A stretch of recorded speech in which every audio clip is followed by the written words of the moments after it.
Bruner gets it outside in the direction of Byron Williams, incomplete. And we'll take a look at one of the best punters in the NFL, Dave Jennings.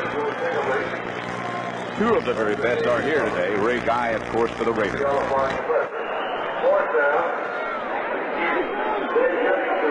Greg Pruitt, so many great years at Cleveland, will try to return the kicks for the Raiders.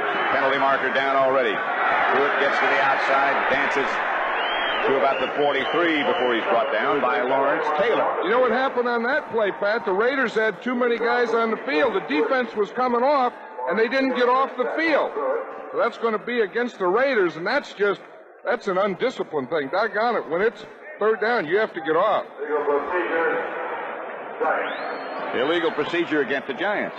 Maybe they didn't feel that they gave him enough time to get off. That must be because the Raiders had about 15 men on the field on that play.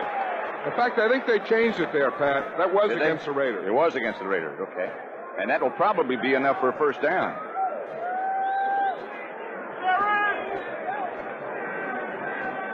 It'll be very close. I think it is a first down. Defense, 12 men on the field, first down. 12 men. They had about 15 or 16 men on the field. Fred Silva is the referee. We'll check out some of the other final scores. Tampa Bay beat Houston 33-24. The Jets overwhelmed New England 26-3. That's the final as well.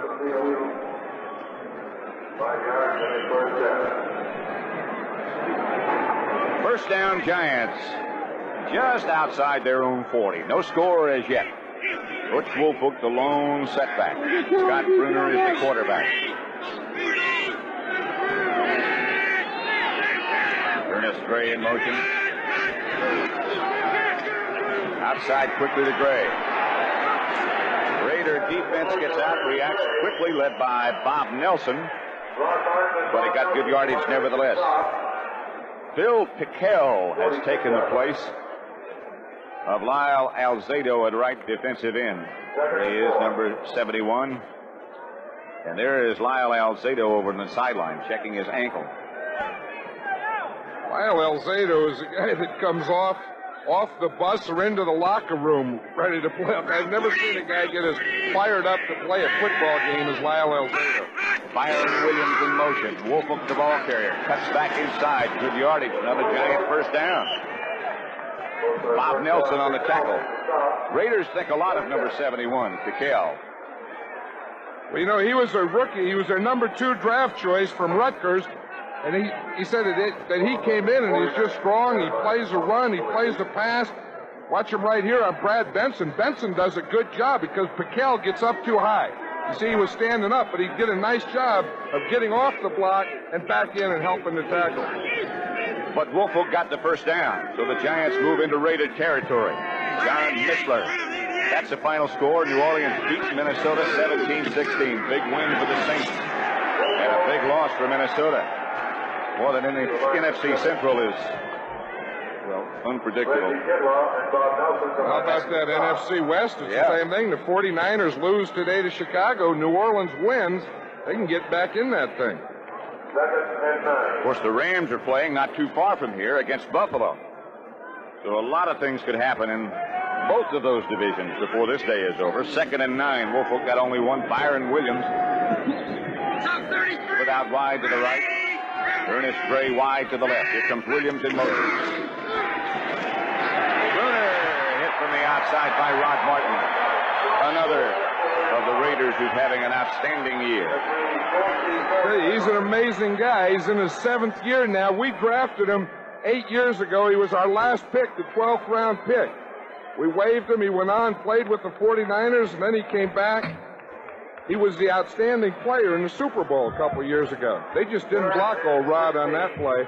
See those eyes? He said, I like that. I play outside. I come in and rush the passer. No one blocks me. He said, that's a pretty good deal. That's the way to play it. John Tuggle now in the backfield with Joe Morris. As the Giants have to throw. Instead of that, they run a draw play to Morris. He shakes to the outside, gets back to the original line of scrimmage, is out of bounds, and the Giants will have to punt. For an update right now, let's take you back to our New York studio and Brent Musburger. Well, Pat, New Orleans did beat Minnesota, and Chicago did beat San Francisco, and now the Packers are trying to be tied for first in the NFC Central. That was Dickie to Lofton, Dickie's 27th touchdown pass of the season. Let's go back to Pat and John. And you're looking at Dave Jennings at the Los Angeles Coliseum, the home of the Los Angeles Raiders. Greg Pruitt is standing at his own 10. Dave Jennings will punt for the Giants. Good shot. Pruitt lets it sail. No. He finally does catch it at about the 5-yard line. The Giants were down quickly, but a penalty marker has been dropped on the field. 45-yard punt. 45-yard punt by Jennings. No return as the officials go into conference. 1982 Raider highlight film is now available free for group towing. The small right to Los Angeles Raiders are used as convenient mail-in coupons. That's the final score. Washington hung on to beat Philadelphia 28-24. Those of you who watched that Redskin victory, welcome to the Los Angeles Coliseum. Pat Summerall and John Madden. 45 call. On the run back. Illegal push in the back. It'll be first down. First down, Raiders at their own 2-yard line. Not a very good way to start your offensive day. Tom Flory, Raiders coach. What a nice guy he is. Well, you know, the Raiders seem to have so many things go wrong, but they always win. That's what the good teams do. I mean, they have 42 turnovers, second worst in the league, but they just keep winning. Jim Plunkett drops the ball in the end zone, and the Giants will have a safety. Plunkett. Bill Courier came up quickly. Plunkett fell on the ball in the end zone, and that's just what you were talking about. That's the type of thing that happens to him. You know, as Tom Flores was saying, he said, we just can't go out and have an easy one. He said, every game we win, we have to make a game out of it. Plunkett, of course, making one of his what seemed like annual comebacks. Well, here it is right here. You know, he starts to turn. See, he's reverse pivoting. He's going to reverse from the left to the right, and right in the middle of his pivot, he just lost the ball. And that's a smart thing. Just dive on it. Give him 2. If he does start scrambling around there, if the Giants recover the ball, of course, that would be 7 points. 6 points, touchdown. And with Haji Sheik, it'd be 7. You're right. Right, Jim Plunkett was just telling the center, Dave Dalby, there. He was saying, hey, it was me, it wasn't you. Because he did get the ball from the center. We never had a chance to tell you who was playing on offense for the Raiders, but we will get to that. This is the tough part coming up of a safety right here. Of course, the 2 points often turn out to be very important, but then you have to give the ball right back. Ray Guy. He'll keep it up there a while for you. He will, and you have to give it back in good field position because you have to punt from the 20-yard or kick from the 20-yard line. The Raiders choose to punt. Well, a lot of times people wonder why they don't kick off, but the reason is you can't use a tee. You have to kick it off the ground like a field goal or an extra point, not like a kickoff. Right, and a punt should be able to go farther than a kickoff, a free kick. And stay up there a lot longer. He didn't get it.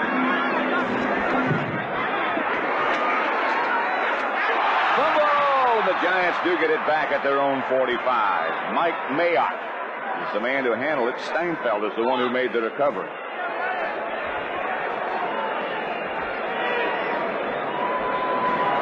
You know, a lot of times you get your kickoff return team in there and you get guys that aren't used to catching punts. But here he caught the punt. It was just a good hit by the Raiders. So the Giants take over and they lead 2-0. Pat Summerall, John Madden at the Los Angeles Coliseum. Giants 2, Raiders nothing. 9:11 left first quarter. That's the final score. The Browns starting to roll, improve their record.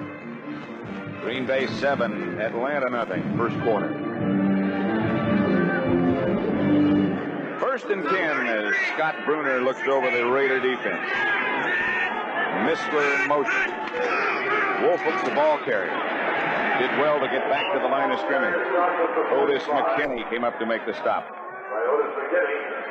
That's the thing that's going to happen to the Giants here. If they keep running every first down, the Raiders are starting to tighten up, getting their safeties up in the line of scrimmage.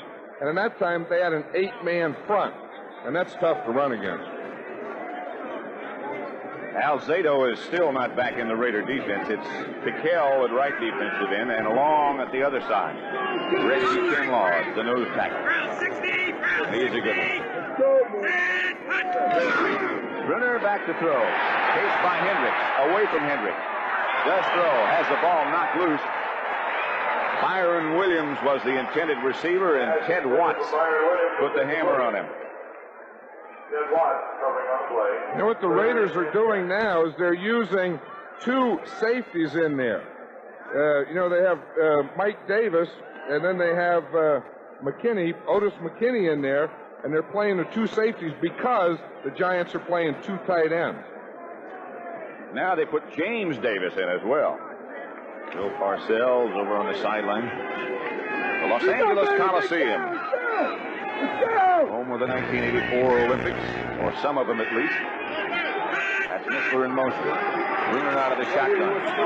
Outside quickly for Missler, thrown behind him. And Jennings will have to come on to punt. James Davis on the coverage. That's one of the things that Parcells knew they had to do, and that was throw quickly. Throw quickly, and of course one of the big problems is because they really can't pass protect against that defensive line of the Raiders.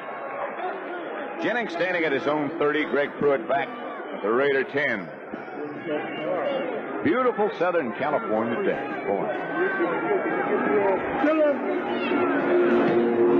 Jennings almost blocked, but he hangs it high to Pruitt. Pruitt at the 16. Signal for the fair catch.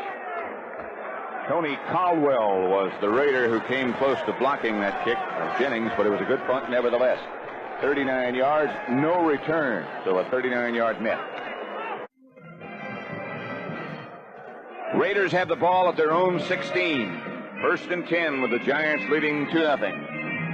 8:14 left to play in the first quarter at the Los Angeles Coliseum. Marcus Allen and Kenny King are the 2 running backs. Marcus Allen hit by Brad Van Pelt. Might have spun backwards for about a yard. The offense of the Raiders.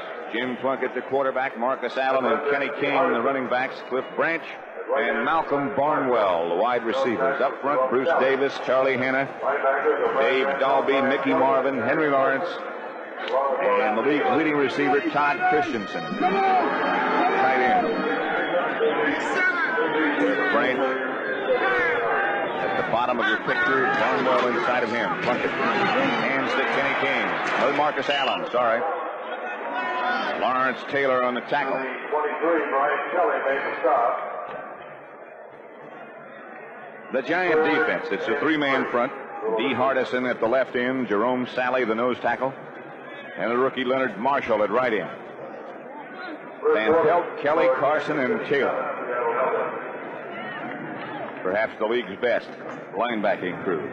Haynes, Jackson, Bill Courier, and number 1 draft choice Terry Kennard, the free safety. 3rd down for the Raiders. They need 4 for a first. Plunkett back. Penalties go down. It's intended for Branch over his head. Plunkett had some pressure. He did. You know, one of the interesting things that the Raiders do, that's going to be a penalty against the Raiders holding. I'm sure it'll be declined because the Giants want the ball. But they're one of the few teams that keep their 2 running backs in on 3rd down. Offense, number 65, holding. Decline, 4th down. That set that John Madden was talking about has become something of a rarity. Yeah, you hardly ever see both backs in on a...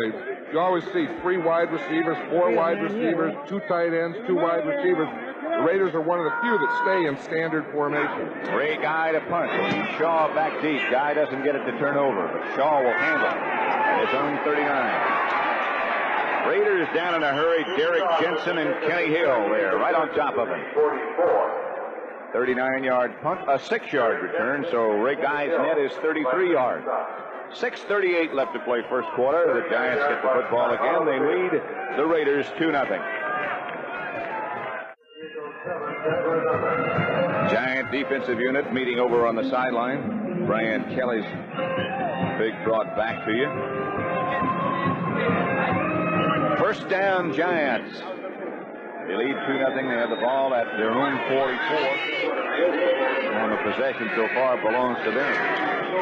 Here's the counter play that teams have been running, and Woolfolk slipped down. Here comes a flag down. Lester Hayes came in to make the stop on Butch.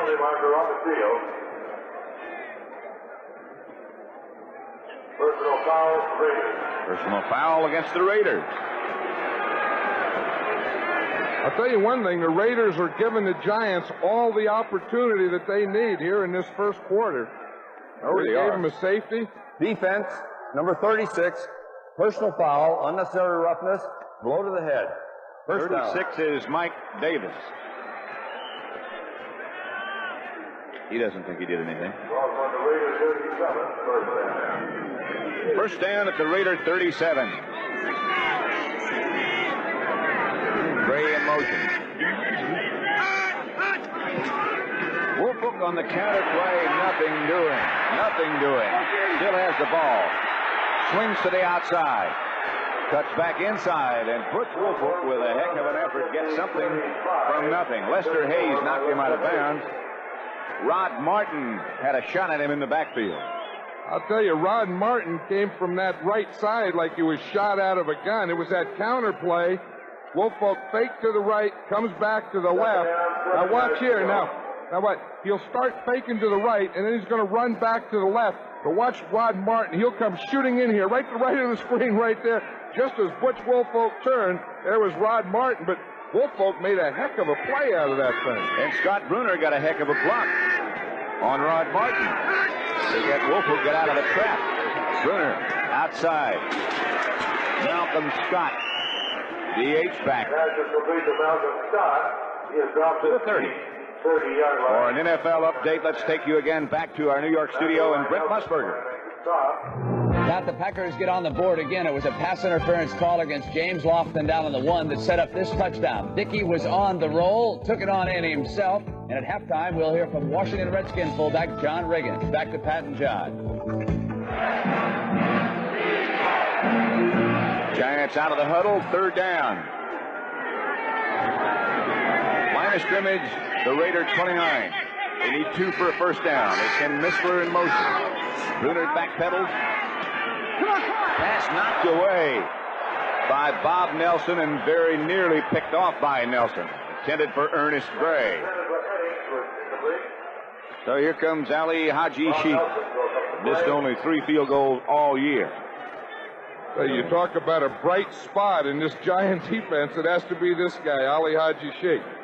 Watch Bob Nelson there. He's just playing a zone. He started back, saw the ball, boom, right over there, knocked it down with his right hand. Ali Haji Sheikh from 47 yards out. Bruner is the holder. 23 out of 26 on the year. 256 yards. Wide right. All you have to do is brag about people, I guess. So the Giants come away empty, but they still lead the Los Angeles Raiders 2-0 in the first quarter from the Coliseum. 5:25 remaining first quarter. Pat Summerall and John Madden, the Los Angeles Coliseum, home of the L.A. Raiders, who have the ball right now. Plunkett will throw on first down, or try to. Here comes Lawrence Taylor. Plunkett got it away. Marcus Allen dances to the 35. Bill Courier made the stop. Lawrence Taylor very nearly took the helmet and perhaps some more of the equipment off Jim Plunkett. You have the feeling that the Raiders may not know as much about Lawrence Taylor as other teams do because they haven't played against this guy who may be, Lawrence Taylor just may be the best football player in the National Football League. And he has to have special blocking. And certainly a lot of attention. That's Marcus Allen in motion. Handoff is to Kenny King. Takes a couple of mistakes. And King out of bounds after getting a Raider first down. Terry Kennard knocked him out. Maybe the Raiders do know more about him and say, well, let's just run away from him. He's lining up over on our left, let's run Kenny King to the right. Well, really, a lot of teams try to run away from him, but he runs them down. He catches them. You can't run away from him to the inside. You can run away from him to the outside, but he'll run it down to the inside. First down, Raiders at their own 44. Giants leading 2-0. King in motion. Fake to Allen. Plunkett looks. Barnwell, another Raider first down. Hit down by Brian Kelly, but it's in Giant territory at their 43. 13-yard gain.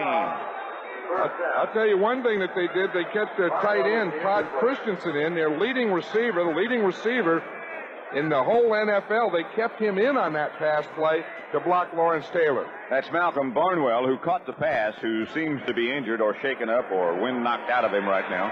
Watch this. It's a little fake. He fakes to Marcus Allen. That takes the linebackers out to the right. Then Malcolm Barnwell comes in against the grain and finds that hole. That was Bill Courier who put the hit on that hurt Barnwell, but he came off under his own power. Well, the Giants had those opportunities, and they sure didn't take advantage of them. With all those opportunities and only come off with 2 points, that's not getting the job done. That's Branch up at the top of your picture, and Dokie Williams at the bottom. And he could do a lot of things. Williams has it knocked away right at the very last second. A good defensive play by Terry Kennard.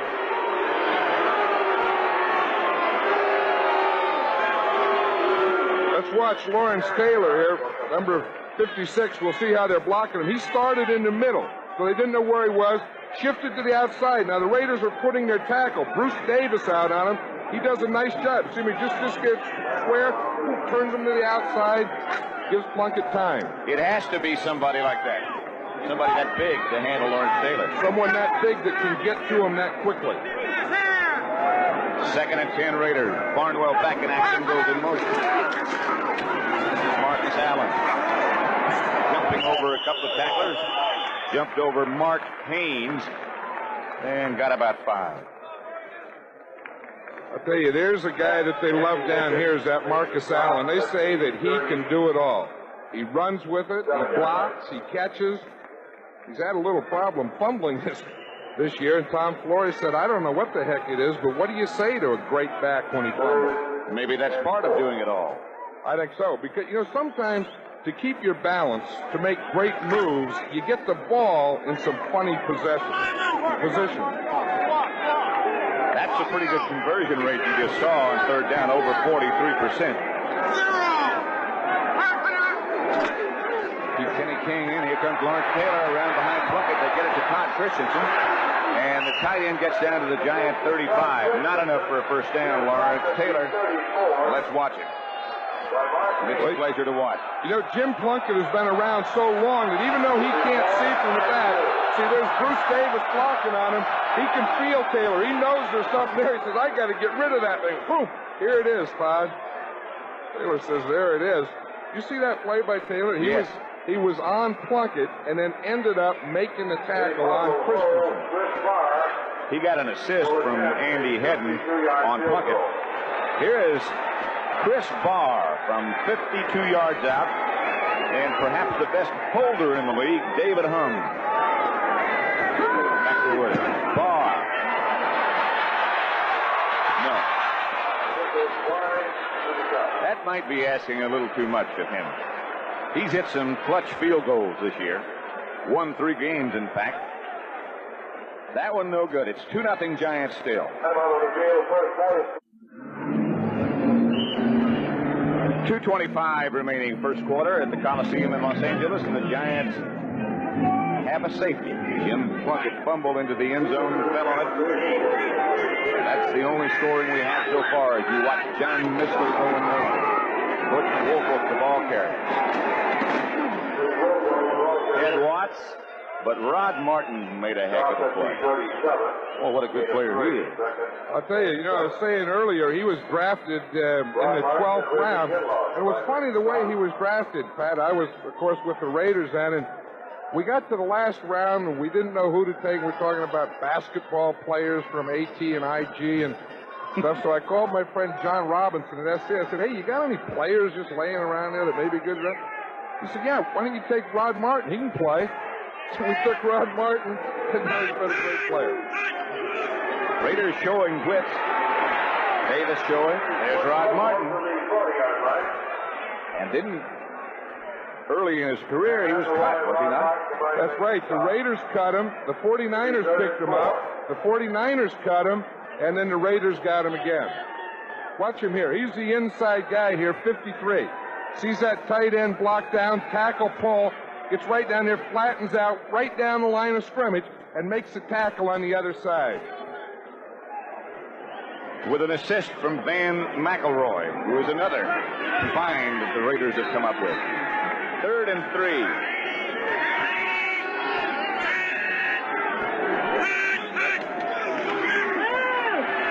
Tonga to Missler. Bruner to Missler. Throw it quick, they say. That's enough for a first down.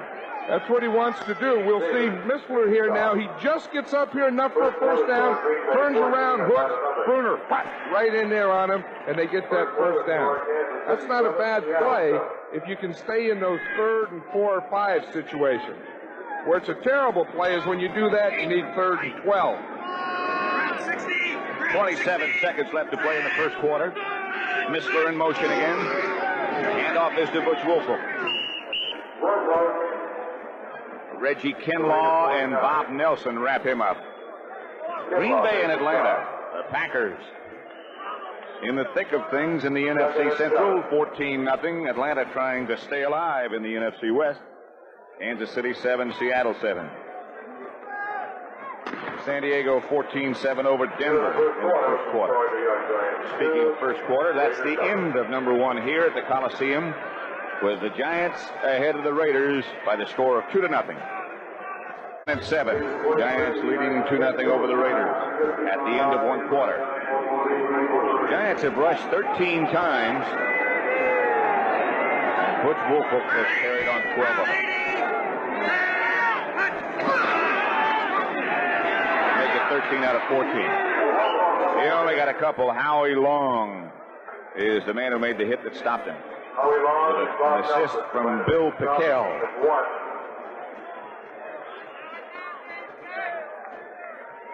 Very slow-moving first quarter. Greg Townsend, number 93, is another man. As Reggie Kinlaw coming out is another man you want to keep your eyes on. They said he wasn't big enough, but after they took a look at him, they found out that quickness sometimes overcomes bigness. And now he's getting big as well. Bruner, incomplete.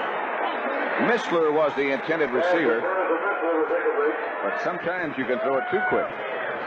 Too quick, and I think maybe not far enough away from the line of scrimmage, because that ball, that pass protection was really good enough, and I think if they're getting a little push in the middle, maybe Bruner should drop a little deeper.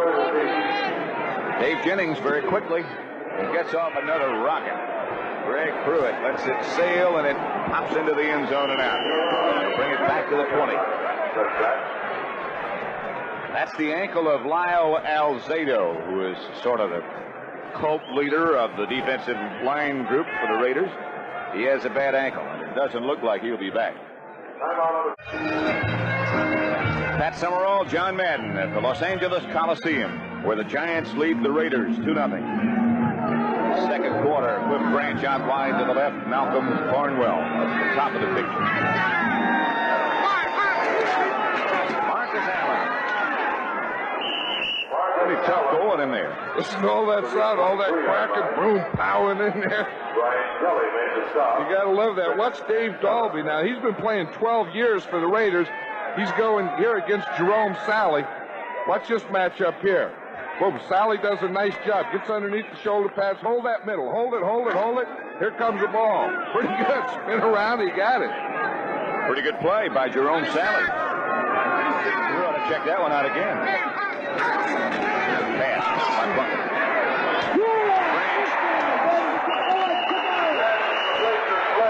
The amazing Cliff Branch. Stopped by Terry Jackson. 11-yard gain. Branch has found some secret and has never gotten old. He has never gotten old. You know, we took Dave Dalby in the 4th round and Cliff Branch the same year, 12 years ago. These guys have been starting forever, and Cliff Branch still has that same speed, that same quickness, that same size. He's never gotten old. You better not play him too tight. He'll go deep on you. Still. Plunkett's handoff to Frank Hawkins, hit behind the line of scrimmage by guess who? Lawrence Taylor. I'll tell you, they were on a blitz from the outside. Now watch, Van Pelt comes from one side, Taylor comes from the other side. And they just, boom, they got in there before the play got started. They had those two side by side. The old inside-out deal. Now Taylor is lined up outside the right defensive end. Plunkett back to throw. Branch shakes one tackler, gets in Giant territory. Terry Kennard,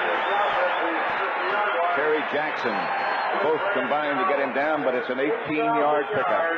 You know, you wonder how Cliff Branch gets so open on the out pass. The reason is that the corner, Terry Jackson in this case, is so worried about Branch going deep that he respects it too much. He gives him too big a cushion. He's way off.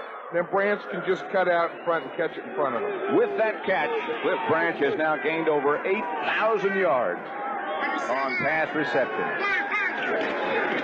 Marcus Allen for just 2. Jerome Sally on the bottom of the pile. Here's what we were just talking about. The Raiders' all-time receivers.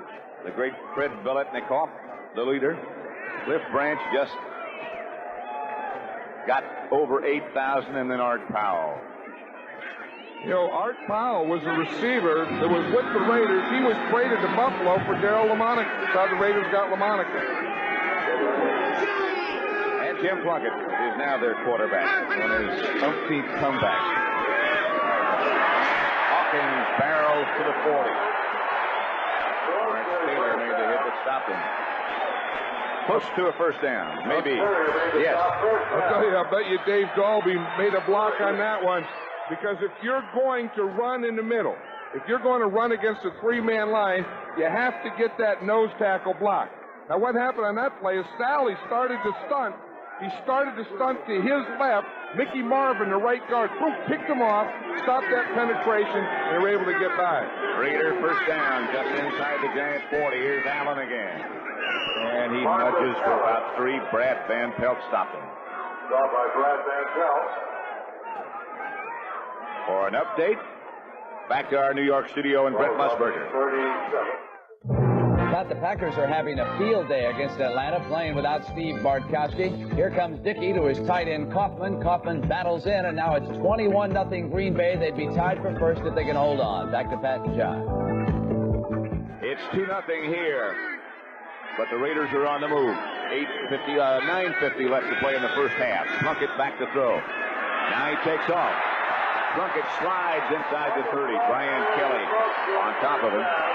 Plunkett looks in excellent shape. He has a tendency to gain weight, get heavy, but he looks good now. Well, I'll tell you, he's one of those guys that's very thick. He has great big legs, and he has to run all the time. Now, watch what they do to the nose tackle here. Watch the right guard in the center. You see that? Boom. The guard gets him there. Center goes to the other side. Mickey Marvin does a nice job of taking him to the inside. Then Plunkett has that big alley in there. There's a guy who can block, is that Mickey Marvin. He enjoys the game. Oh, he loves it. He'd play all day. Oh. Plunkett got enough for the first down. Kenny King is back in the backfield now with Marcus Allen. Plunkett back to throw. They get Lawrence Taylor blocked. They have Todd Christensen wide open. Christensen struggles down to about the Giant 12 before Terry Jackson can get there, but it's a 17-yard pickup. It's an amazing story right there, too. Christensen. Todd Christensen was a running back in college at Brigham Young, was drafted by the Dallas Cowboys, went to the New York Giants. He was there for a week, and then the Raiders picked him up, and he was a special teams guy, and they made a tight end out of him. Watch him here. He just comes across, The Giants are in a zone defense. Cliff Branch drew all the respect over there. Did you see that? And that opened the hole for Christensen. First down, Raiders. Giants 13. Plunkett back to throw again on first down. The receiver, Don Hasselbeck, whom they got from New England. And Hasselbeck is a big target. 6'8". The Raiders get the lead.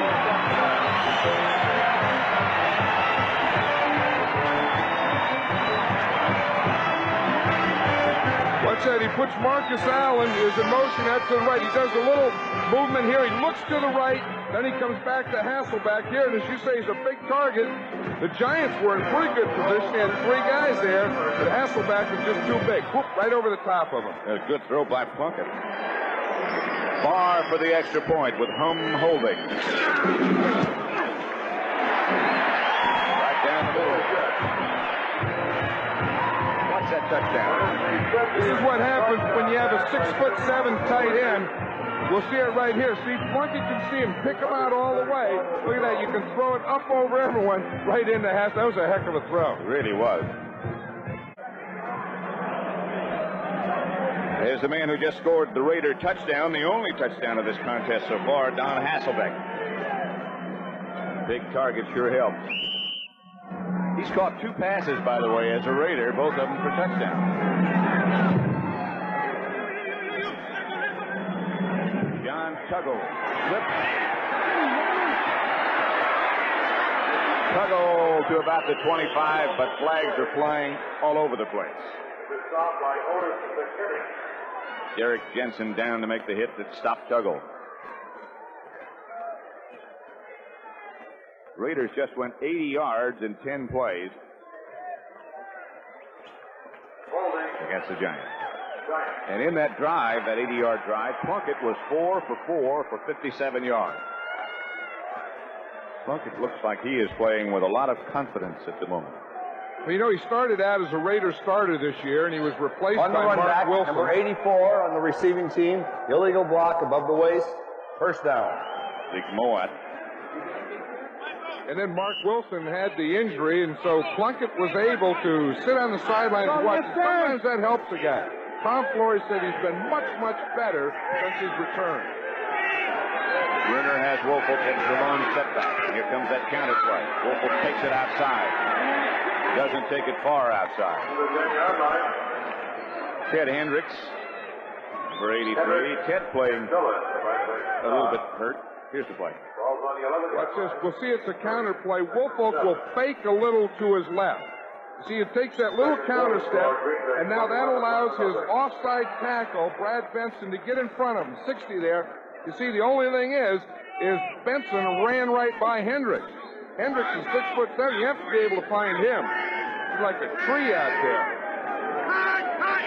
On second down, Bruner back to throw. Byron Williams gets some breathing room outside the 25 to about the 28. Good throw by Bruner. Mike Davis, the defender. But that one was hummed in the middle of a lot of defenders. Right there, it was a heck of a throw. You see Hendricks is underneath, and we see right there he does a good job, and he runs the corner, Lester Hayes off, and then he cuts to the inside. So it's first down, Giants. They go on a quick count, and Woelfel being chased by Pickell and Bob Nelson and taken down behind the line of scrimmage. I wonder if Butch Woelfel wants to carry the ball as many times today as he did last week against the Eagles. I don't think so. You know, early in the season, he wanted to get the ball more, and, of course, Rob Carpenter was carrying it more then. And now, since he's the only back there, you're going to get a lot of work. He's already carried 15 times today.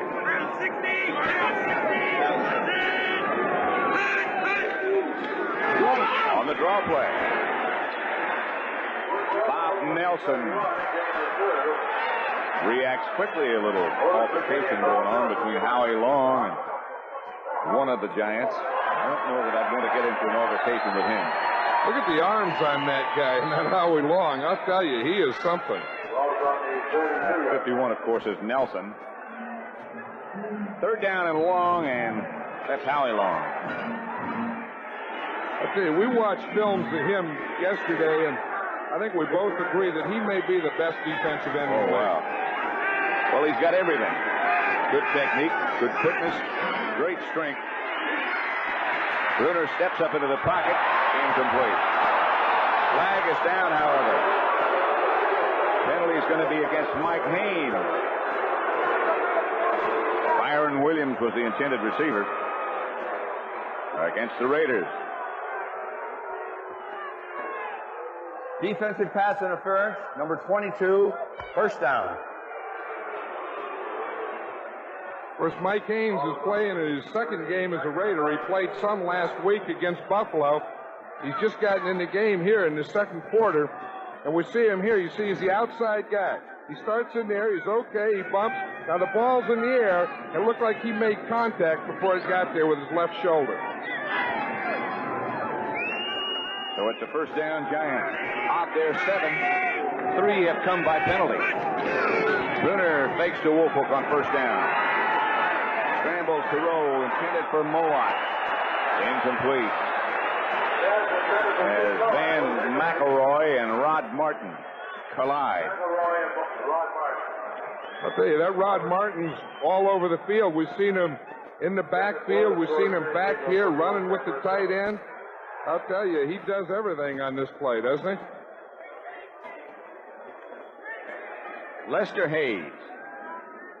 I'll tell you, he has a different type of stance, doesn't he? He gets down there low, looking into the backfield. Looks like he's ready to broad jump. Or pounce on the receiver. Here's Bruner, trying to roll left to get under pressure. Does get it away with Mowat, who can't hang on. And McElroy, number 26, the defender. Bruner under all kinds of duress. Just managed to get rid of it. 3rd and 10. Kind of situation you don't like to be in. What happened at St. Louis on Thanksgiving Day? Every time they had a third down situation, they needed more than 10 yards on Thanksgiving. Every third down they had over 10 yards to go average. That's hard to win that way. Eddings with the man in motion. Bruner out of the shotgun, steps up into the pocket. Has Floyd Eddings, and Floyd Eddings has some room, and he can run. Eddings to the Raider 35. Down at the 32 by Van McElroy. 30-yard gain as Eddings showed good balance and aggressiveness to go with it. And I'll tell you, the Giants are doing a good job of pass protecting here. You see, because Bruner now can step up. You see, he can step up. He can get the ball out there to Eddings. He had man-to-man coverage, and once a man who was man-to-man on him fell down, he was able to pick up another 20 yards. But I tell you, it all started with the pass protection on that play. It usually does. Here's Bruner. Let's see if he goes to work again on first down. No, the counter play again. Butch Woolfolk inside the Raider 30 to about the 26. Bob Nelson on the tackle. That was a different type of counter play there. They usually try and get that to the outside, but the Raider defense was springing it out, so Woolfolk cut it right back in a lot tighter than he usually does. But heck, he still picked up 6 yards. So it'll be 2nd and 4. That's a comfortable situation. Atlanta on the scoreboard against the Packers. It's 21-7. The counter play again. This time, Woolfolk lost about 3. Ted Hendricks and Matt Millen. That was a heck of a play by Hendricks here. He played both the outside and the inside on that play. There's Ted Hendricks there. Watch, he's the outside guy. Now, Woolfolk starts to the inside. He plays inside, knocks the guard down, and then he bounces back to the outside and makes the tackle. That's what happens when you're 6'7". He has a pulled stomach muscle. They say it doesn't bother him as long as he goes straight ahead. But when he twists or turns or tries to change direction, it does bother him. Eddings in motion. Here comes the blitz. Howie Long, it may not have been a blitz. I don't know where he came from, but they had some kind of a stunt, I'm sure, because he came up the middle. Well, just Long will come in, and he'll play tackle. He plays in the inside on passing down, and it was a stunt. He just got free straight up the middle. Bruner looked up, and there was 75 Howie Long right in his face. So the Giants were knocked out of field goal position. Of course, they have to punt. Dave Jennings back to kick. Greg Pruitt back deep for the Raiders. Los Angeles 7. Punted block. Tony Caldwell. Bill Parcells said yesterday in a meeting they got another guy on special teams who really does a good job, and that's the guy he mentioned. He was talking about Caldwell, but you'd think that the Giants, being concerned with Caldwell, would have had someone on him. Now what happens, they get a block there, but Jennings was turning to his left, trying to get the ball out of bounds. Now watch Jennings here. He turns, he kicks it right into Caldwell. So the Raiders are in good shape. They lead 7-2. Here's why it was blocked. Well, watch this. Jennings wants to kick to the left, so he's pointed to the left. Byron Hunt is out here, the end man on the line of scrimmage. Now, if Jennings is punting straight ahead, it's okay. But with Jennings turning into him, Byron Hunt allows too much penetration. It looks like Hunt was blocking for a normal punt, and Jennings was punting for the sideline. That Hunt didn't know that Jennings was aimed in that direction. So the Raiders have the ball.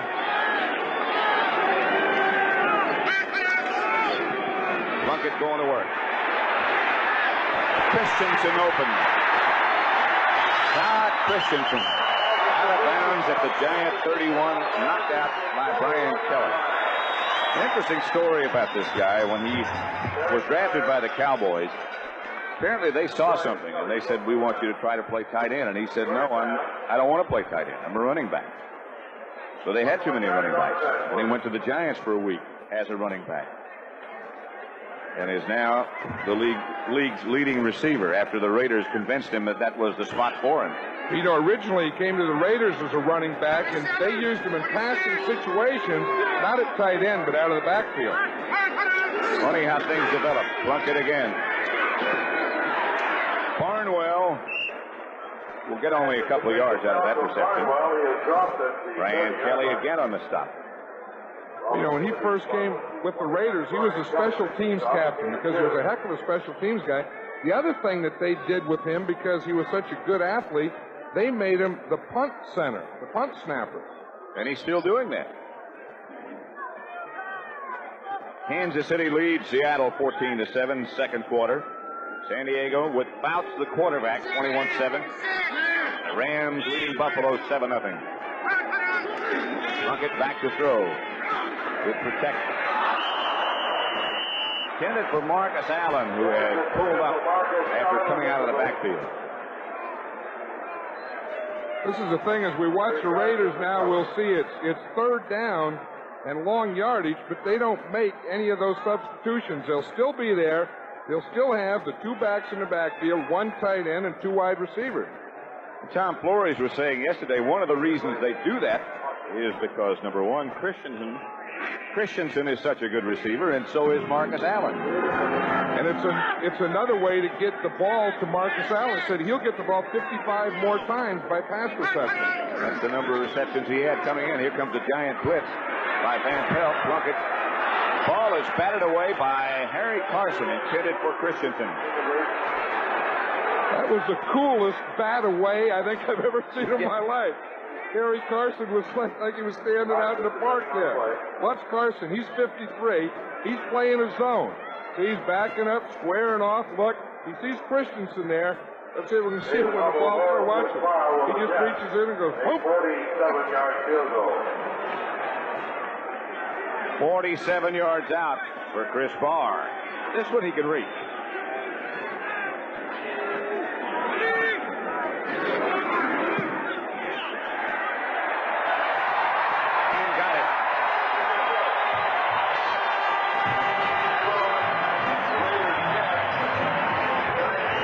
So with 2:09 now left. left to play in the first half.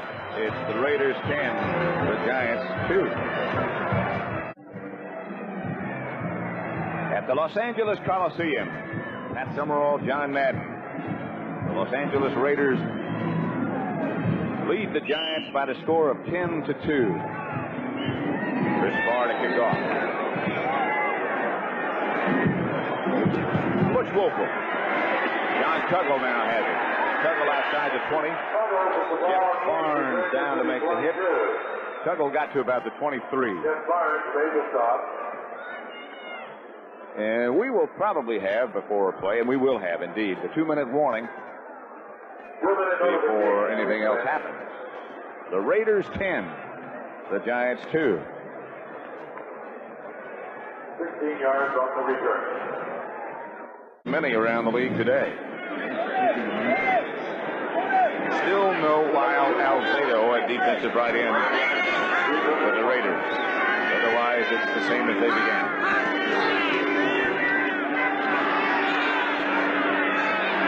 Ernest Gray takes it from Scott Brunner, and he's now got some more room. Gray gets out of bounds at the Raider 45. Lester Hayes got him out of bounds. 32-yard gain. Ernest Gray having a great year. Watch him. He starts here from the outside. He's running an in pattern against the zone. You see the corner. He lays off. Watts did. He's pointing in there to him. Gray makes the catch. Boom. Gets out here to the sideline.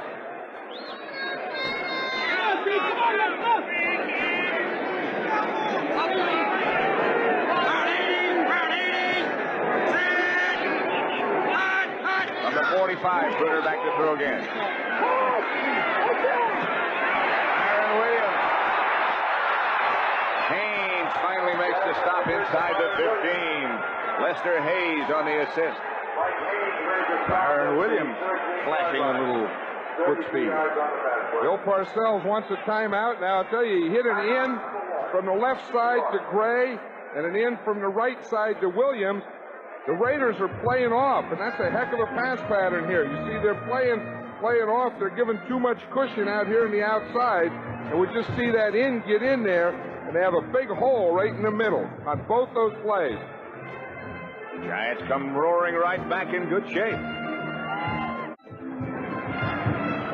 Giants took their first time out. They have 2 left, 1:34 left first half. Raiders leading 10-2. Saw the timeout situation. Just over a minute and a half left in the first half. Scott Brunner looking. Intended for Ernest Gray, a little bit behind him. Mike Haynes right with him. Well, on that one to Gray, Mike Haynes was so far off that Gray just beat him in the inside. Here he's playing man-to-man. He's playing an inside technique. Gray is running inside, and Haynes had that ball go right into his hand.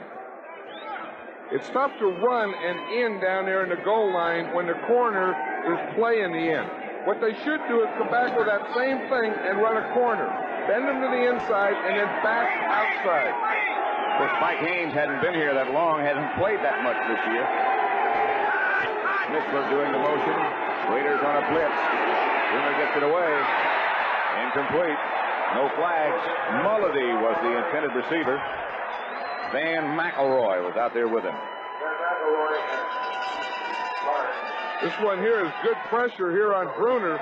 This time, you see, he does a little fake here. Here comes Nelson. He's coming up the middle. Rod Martin from the outside hits him just as he throws the ball, but that should have been caught. Again, he has a guy hanging on his shoulder. He gets the ball out there. He has to catch those passes. That was a good throw, especially under those pressure conditions. You'll have pressure on this one. Third down and 10, and Brunner backpedals, and here comes that pressure. They go in the corner. Intended for Gray. Back there with him is Haynes.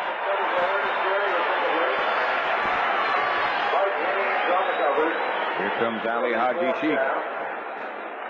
So we see Haynes out there again. He's playing the inside. They run the quick up.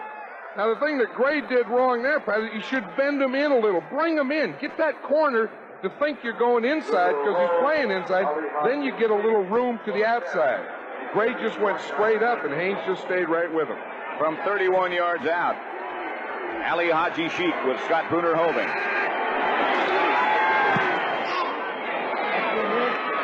And the Sheikh is perfect.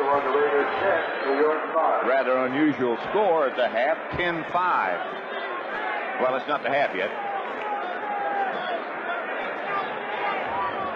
A minute and 16 seconds left to play in the first half.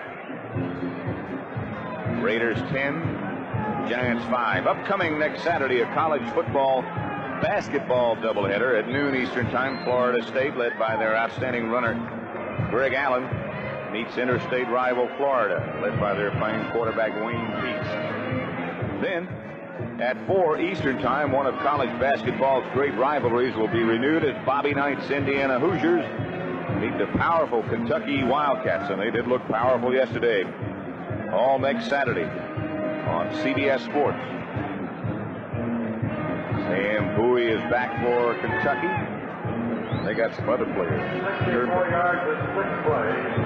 Maslow. Good team. You know what surprised me on that last drive is when the Giants took a timeout with a minute 34 seconds, because one thing, you want to take all the time off the clock that you can. And now they left a minute 16 seconds there, and there's no one better than the Raiders the last 2 minutes of the half and the last 2 minutes of the game. Greg Pruitt and Clee Montgomery back deep for the Raiders. This is Montgomery, Wilbert's brother. They can get some yards out of these things. Montgomery gets back to the 30. Pete Shaw, one of the tacklers, along with Lawrence Taylor. Finally, Bill Parcells said, the heck with it. Let's put our best athletes on the kickoff and punt coverage teams, and that's why Lawrence Taylor is there. Lyle Alzado limps toward the Raiders dressing room. You know, where he has that ice pack there, that could be an Achilles. You see that? He has it's on the back of the ankle, which is the Achilles tendon. There's an injured cameraman going with him. Wonder if that's a sympathy thing. Tough down there. Taylor after Plunkett. Plunkett just gets it away. Flag is down. Marcus Allen fumbles. Giants have it, I believe. Scramble is on. But there's a penalty marker down. Plunkett was hit late, I think. They're going to call by Lawrence Taylor, which is really going to upset him. They don't know what to be upset about yet because they're just trying to get the ball. The Raiders did get the ball, so it's a Raiders ball. Now we'll go back and find out what the penalty is. Or he may be upset, but he wouldn't be as upset if they, if they recovered the fumble, he would have been more upset than he's going to be upset. They're going to call roughing the passer. Watch Lawrence Taylor.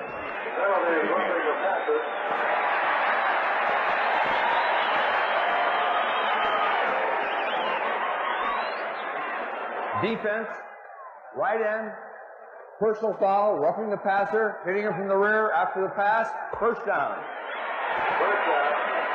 They call Lawrence Taylor the right end.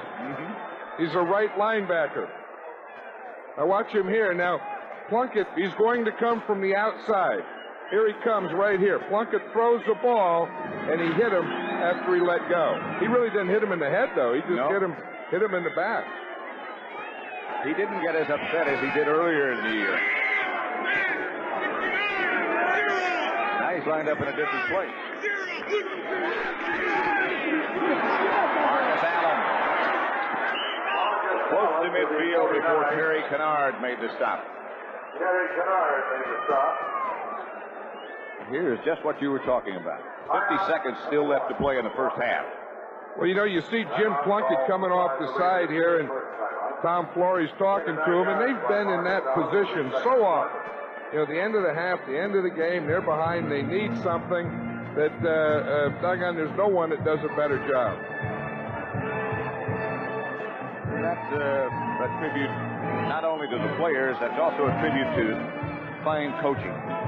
Well, you know what it is? I think it's one of those things that the Raiders have that tradition. And then the new players come in and they learn that. We're never out of the game.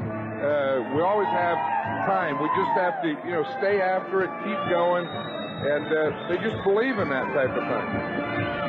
What is your feeling, because of your long association, well, not anymore, with the Raiders? Do you have any emotional involvement with them? Not as much. You know, had we done this game the first year I retired, it would have been a lot tougher. But there are 15 players out of the 49 that were there when I was there. So, you know, you travel around, you get farther and farther away. So it's really not that tough now. Second down, about one. Both teams have 2 timeouts remaining. Plunkett drops. Gets it up the middle to Christensen. Can't find a handle. Had it, juggled it. Lawrence Taylor had him by the jersey, and as Christensen tried to recover, Taylor wouldn't let him back. Lawrence Taylor is playing Todd Christensen man-to-man. He hits him square up there, gives him a forearm. Now he's going to run with him. Christensen has the ball. He starts to bobble it, and as he's bobbling, trying to get it, Lawrence Taylor grabs him. An amazing player. 3rd and 1. Lawrence Taylor said, I want to beat on you a little before I cover you. Which he did. Marcus Allen has the first down and more inside the 40 to the 37 before Harry Carson gets it down. 15 yards for Marcus Allen. I think this is the thing that the Raiders realize, that when you get in this situation, you have plenty of time. You don't have to go back and throw every time. You can mix, you can let them rush the passer, think it's a passing down, get them all collapsed to the inside, and give the ball to someone like Marcus Allen. That's the thing. You know, when you get down there and you have over a minute, you have all your timeouts, that's really a lot of time. Did you notice Marcus Allen then, when he knew he was going to get hit, cover up the ball? He got what he thought he could get. He knew he had a first down, obviously. And then when he saw a collision was imminent, he covered up the ball with both hands. Well, that's when they have to do it. You know, they can keep it out there while they're running, but when they have to get it away is just when or just before they get hit. Tom Flores. Next Sunday, the NFL Today will begin it. St. Louis at the New York Giants, the Rams at Philadelphia, and Atlanta will be at Washington. That begins at 12:30.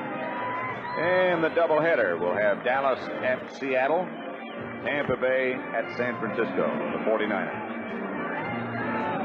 That's coming up next Sunday.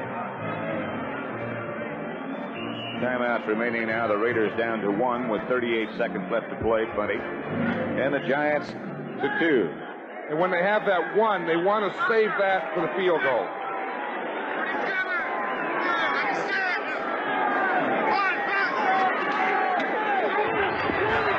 Walk it up into the pocket. Branch at the Giant 20. See, they'll go hurry up here because they don't want to use that last timeout. They'll probably try and get the ball out of bounds or in the end zone.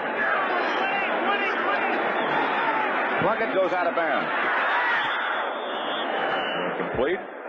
Calvin Muhammad was the intended receiver, if indeed Plunkett was trying to get it to him. What he was trying to do is just get that ball out of bounds. Here's the play before. Here's Cliff Branch. He's running up, holds him, runs back to the inside, gets that ball for the first down. Then they hurry up, get the ball out. Now it's second down, 15 seconds. They'll take one shot in the end zone now. They make it, of course, it's a touchdown. If they don't, they'll kick the field goal. Don't forget they have the luxury of that one other timeout remaining. So this is a well-conceived, well-planned drive by the Raiders.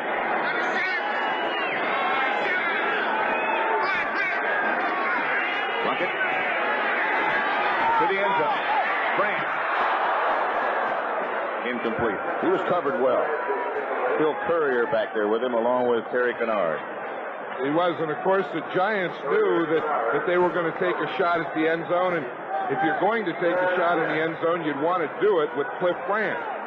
Now, as you say, with having one timeout, there's 9 seconds. They can still take another shot at it here. That looks like what they're going to do. Farr is up and ready, but not on the field as Plunkett calls the play. But the only place to throw here is in the end zone. You have to get the ball in the end zone. Christensen, the tight end, is just off the line of scrimmage on the right side. Branch is down at the left. Plunkett to the end zone and out. Now with 4 seconds left to go, they'll have to have the field goal unit appear. Well done, though. Well, they did the right thing. They moved the ball. They mixed it up. They passed. They ran. They used 2 timeouts. They saved 1. They don't need it because of an incomplete pass. But they got in a position where if they didn't get the touchdown, they're in good position for a field goal. 38 yards out for Chris Barr. He has hit his longest of this year, 47 earlier. He has hit again. And the Raiders move further in front. That's the end of the first half as Bill Parcells takes his troops into the Coliseum locker room along with the Raiders. And Tom Flores, 13-5. Don't know that we've had that score before. Nope. But the Raiders lead the Giants by that margin, 13-5 at the half. You're not going to believe what we're about to show you. The Atlanta Falcons have just done it. A 50-yarder with time running out in the first half. They pulled it within 3 points of the Green Bay Packers. There is the score. They'll kick that extra point to make it 24-20. You would think that the defense would have learned its lesson. Let's show you what's happening in this game right now. Now, the Packers dominated early. Here's Lynn Dickey. Look at this catch by James Lofton for a touchdown. Now it was interference at the 1-yard line on Lofton. So Dickey rolling out, nobody open. He bangs on into the end zone, and hey, this game's pretty easy. They were leading 21 points, and back came the Falcons. William Andrews caught a touchdown pass, ran in for his second score. Then, look at this. Big Ben to the right, and here it comes, Irv. You can't believe it. Morosky's arm is nowhere near as strong as Bartkowski's, but look at that. Same result. Brady Packers back on defense, he comes up with it. I don't believe it happened second. Everybody said, what terrible defense San Francisco had last week. That'll never happen again. It did happen again. Check this one out. The San Diego Chargers right now lead the Denver Broncos 21-7. Let me tell you a story of that game. It's a quarterback by the name of Danny Fouts.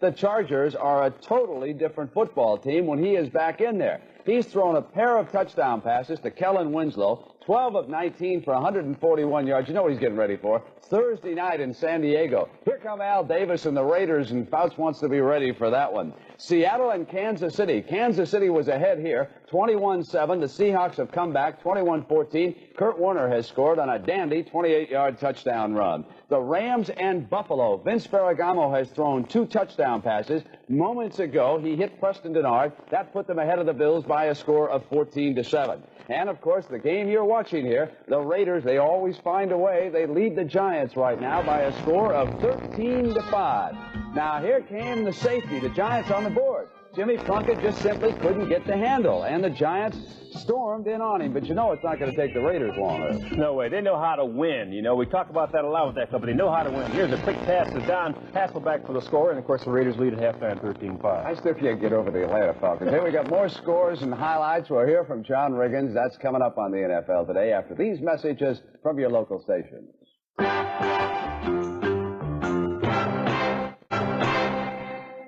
Going into today's game, the Washington Redskins were more heavily favored than any team this season, picked by 15 points. Yet the Eagles played them very tight. What happened in that game? A couple of key things in the first half. Mark Bay was out with an injury, and it forced the Redskins to become a left-handed running team. They brought John Riggins in the second half simply as a clock killer. 28-21 at halftime, 28-24 final. The Eagles have to be happy, even though they lost. A couple plays go the other way. The Eagles win the game. Let me show you one of them. Joe Theismann here wants Art Monk. Roynell Young's going to get a hand on the ball, but instead of deflecting it away, he tips it to Monk for a touchdown. And you know what that means. Come on, Fun Bunch. Give us a celebration.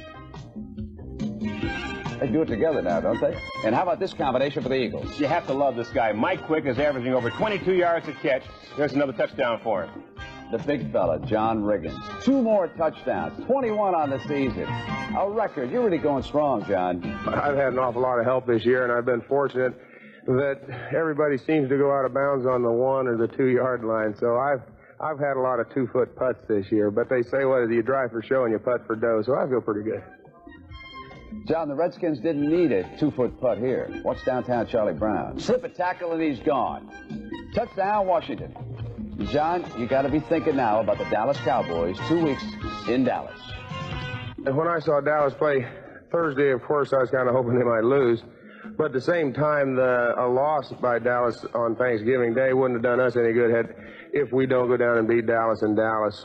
Get all the chores done early on December 11th. That's when we shoot for the whole ball of wax. The Washington Redskins against the Dallas Cowboys. I'll tell you something. That game can wind up being more entertaining than a Super Bowl game. Now, the Chicago Bears have suddenly come alive. 13-3, they down San Francisco. Before the game, I spoke to their new president, Mike McCaskey, and he pinpointed today's confrontation as critical to the ball club. We've had 2 solid ball games in a row. I think we're going to learn a lot today about the players and about the head coach. And it was a more calm Mike Ditka along the Bears side. And Chicago now has pulled to within a game of first place in the NFC's Central Division. That's how well they are playing. Elsewhere around the league, of course, the Minnesota Vikings had an opportunity to stay in first, but they blew it. New Orleans downed them, Irv, 17-16. The Saints have a lot going for them right now, Brent. Here's plays like this. Wayne Wilson going over from the 2-yard line for an opening touchdown. And, of course, Saints fans love it. Here is Steve Dills now pulling out, drilling one to Tony Galbraith. Tim Saber gets his offense going. Watch this. A long pass by the Snake. Darn right. Gene Goodlow comes up with it. Down to the 9-yard line. Just a few plays later, Saber hands off to Wayne Wilson. He dives over again for a second touchdown of the day, and the Saints walk away with a win. And let's check the NFC Central standings right now. Minnesota and Detroit are tied. Remember, the Lions beat Pittsburgh on Thanksgiving. Green Bay appears to be moving up as they are beating Atlanta. And, of course, Chicago is 1 game behind. The Bears' last 3 games, 2 against Green Bay and 1 against Minnesota. Now, elsewhere this afternoon, the Tampa Bay Buccaneers won their second game of the year, 33-24 over Houston. Houston, though, stays ahead now in the race for the top draft choice. Steve Young of BYU, the left-handed quarterback, may be their choice. The New England Patriots were routed by the New York Jets 26-3. Richard Todd finally found his long man, Wesley Walker right here, 64 yards for a touchdown, and the Jets are starting to play like everyone assumed they would when the season began. And the hottest team right now, the Cleveland Browns, they have won 3 in a row. They're only a game behind Pittsburgh in that chase in the AFC Central Division. What a play this is. Brian Sipe is flushed from the pocket, goes to Ozzie Newsome. He slips a tackle. Now, Newsome's got speed, and how about strength? That is not how you tackle someone. You get the leverage on him and get him out of bounds. 41-23, and Sam Ratigliano may be going to the playoffs. How about that, Herbie? Now let's send you back to the stadium. The second half about ready to start. At the Coliseum in Los Angeles, it's 13-5, the Raiders over the Giants, a most unusual score. And so far, a game that really hasn't surprised either John Madden nor I. John, I suppose if you go back to the conferences and the talks we had with both coaches yesterday, they've pretty much done exactly what they planned to do. Well, they have, and I think the Raiders are just trying to, as Tom Flores said, be patient. He said we can't go after that big one early. But I think they have something in mind that they want to come back and maybe have some explosiveness the second half. You know, it's been a conservative first half. I think that's probably a kind word. And I wonder if it has anything to do with the fact that these teams don't see each other that often. I think so. I think on the Raiders side it does. You know, it's not like playing the San Diegos and the Denvers. They play in the Giants. They haven't played them in a long time, and they're really kind of sparring with the Giants. I think the Giants are probably happy to play this type of game. And the Raiders do turn the ball over. They haven't yet, so they're probably expecting maybe we can get something in the second half that'll be the play that we need to turn this thing over. So I don't think you either see any real changes in plans on the part of either coach as the second half comes up. I can see the Raiders in the second half trying to go deep more. Which is what Tom Flores told us they might do yesterday. They have to be patient first, and then when the opportunity presents itself, they will indeed try to go deep. You can see the score at the half is 13-5 as the Raiders and the Giants both return to the field.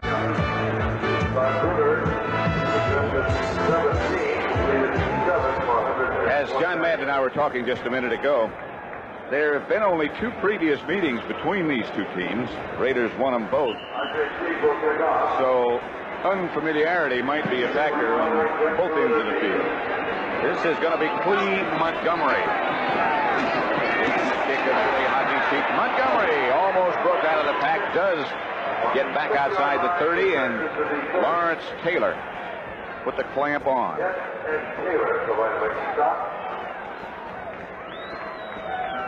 Halftime statistics, pretty even, really. It is, and the big thing there is there's no turnovers by either side, and I think that's why we have this type of game. I really had the feeling that both teams were sparring in the first half.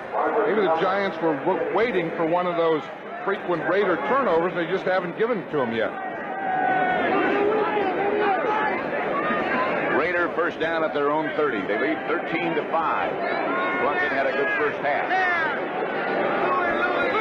Marcus Allen in motion. Plunkett goes back to throw. Lawrence Taylor after him. Plunkett steps up, hits Cliff Branch.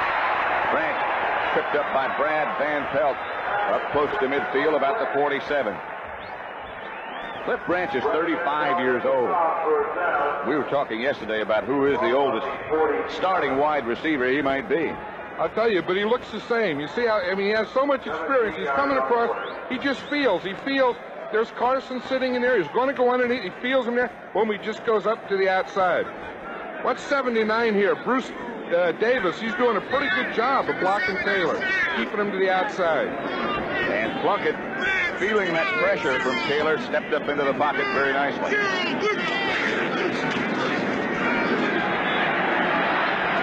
Marcus Allen. Sorry, Kenny King. Harry Carson came over to make the hit. Kenny King, who I remember, years past always wore those black high-top shoes. Now he's in white shoes and looks quicker.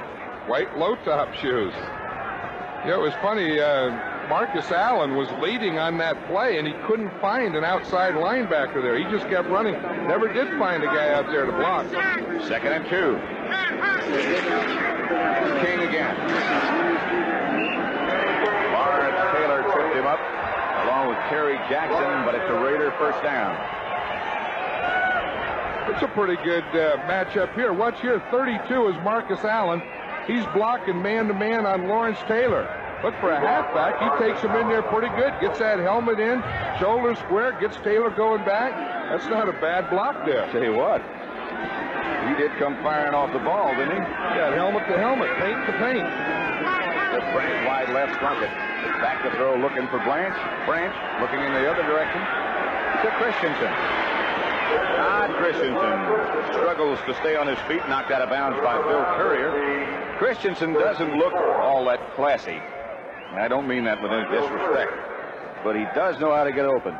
Well, you know, the thing that helps him is he has two speed receivers on the outside, and Cliff Branch, Markham, Barnwell, they go deep, and he comes underneath a lot.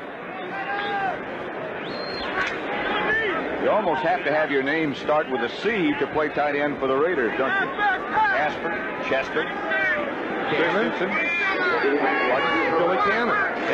Right. Marker down as Greg Pruitt was the ball carrier, but the flag is thrown in that area of holding. That's what it's going to be. That's in the area where they usually catch the center or either guard. Right there in the running play. When there's a running play up the middle and they throw it that quickly, right at the center, it's one of those middle people in there holding. Offense, holding. Number 50. 2nd down. Dave Dalby right in the middle. Right in the middle. When they throw that flag, it's usually thrown right at the guy. Raiders have only had 2 offensive centers in the history of their franchise that goes back to 1960. The great Jim Otto, Hall of Famer Jim Otto, and now Dave Dalby. Dave Dalby looks like the center, doesn't he, in the pitch? The beard, the whole thing, the sweat. Pruitt in motion. Hand off to Hawkins. Frank breaks a couple of tacklers, gets about 5 yards out of a play that looked like it wouldn't get back to the line of scrimmage. Terry Kennard makes the stop. You know, the Giants don't line up in an even defense much. You see here, they don't have the center covered. Dalby comes out, cuts Carson. So now the fullback can start out that way and then cut back into that gap.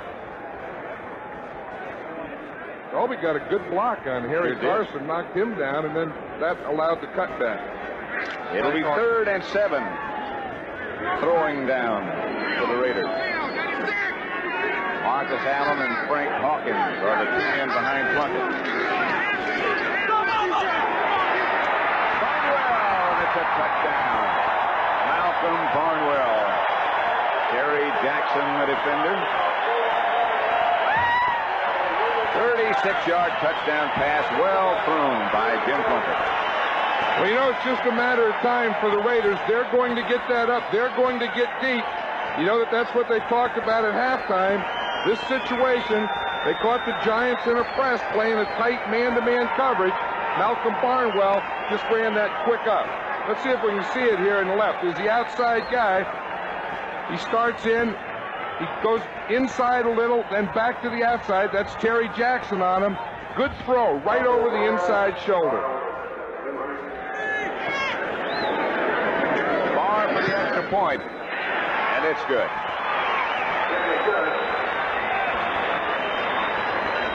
Let's see if we can watch the pass protection here. Plunkett has good time. He's just backing up, throws the ball out, touchdown. Led Barnwell away from the defender. That's a good throw. Barnwell touchdown.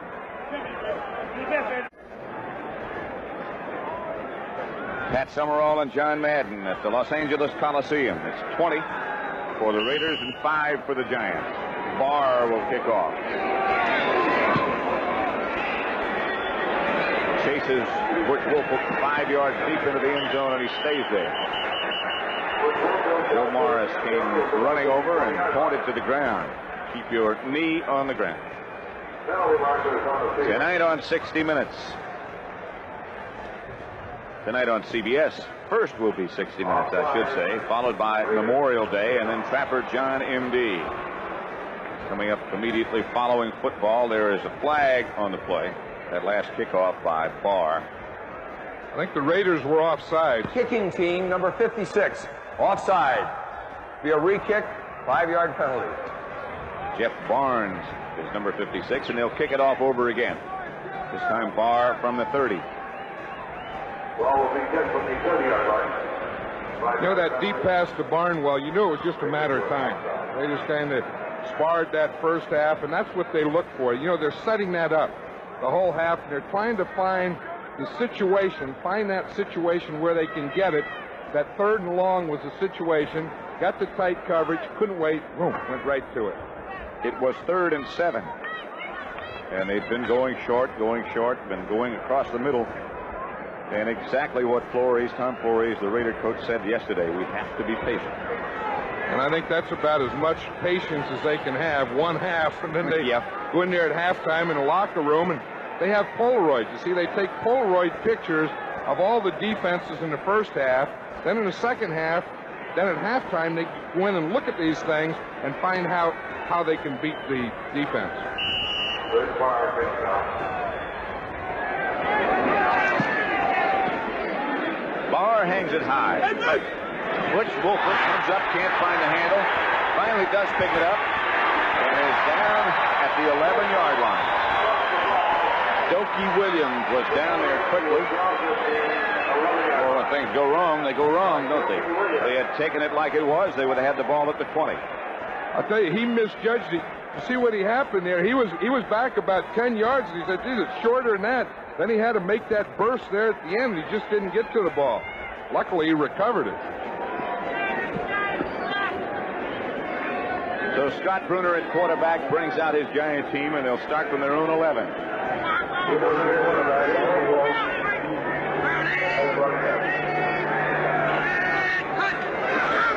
Malcolm Scott was the man in motion. Bruner throws to Zeke Mowat. For a first down. Mike Davis on the tackle, 13-yard gain. I think the Giants probably did some work at halftime and figured that they were running on first down all the time. The Raider defense was tightening up, and that's a good time to pass. First down when the defense is in there tight to stop the run.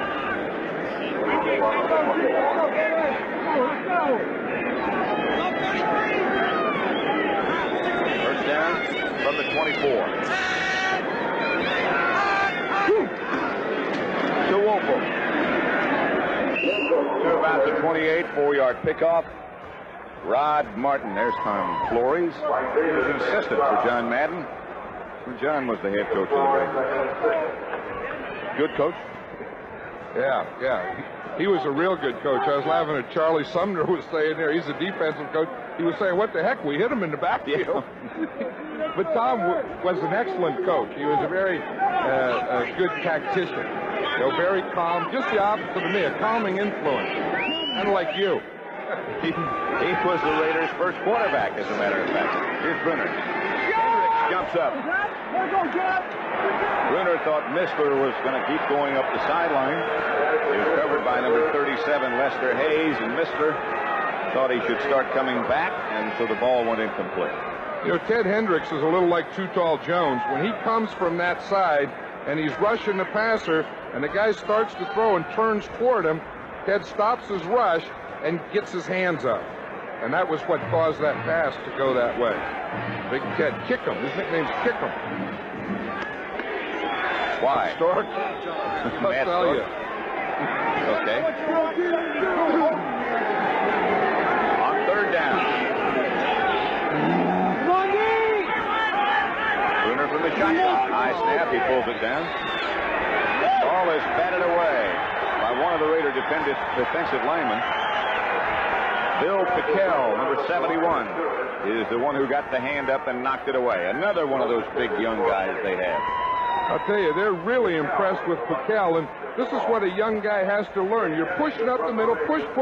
When the guy goes, just reach that hand up, make him throw over. You see him? He took that right hand and whack, just slapped it right back at him. Here's Dave Jennings back to kick.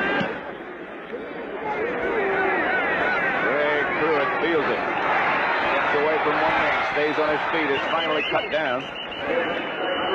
Trying to get around the corner behind that wall, but John Tuggle was down there to make the stop. 42-yard punt, 2-yard return, a net of 40. Raiders 20, Giants 5. 9:59 left to play in the third quarter. The Raiders 20, the Giants 5. Raiders with their record of 9-3, the Giants 3-8-1. A lot of time left to play, however. Plunkett to Marcus Allen. I was telling you about Ted Hendricks.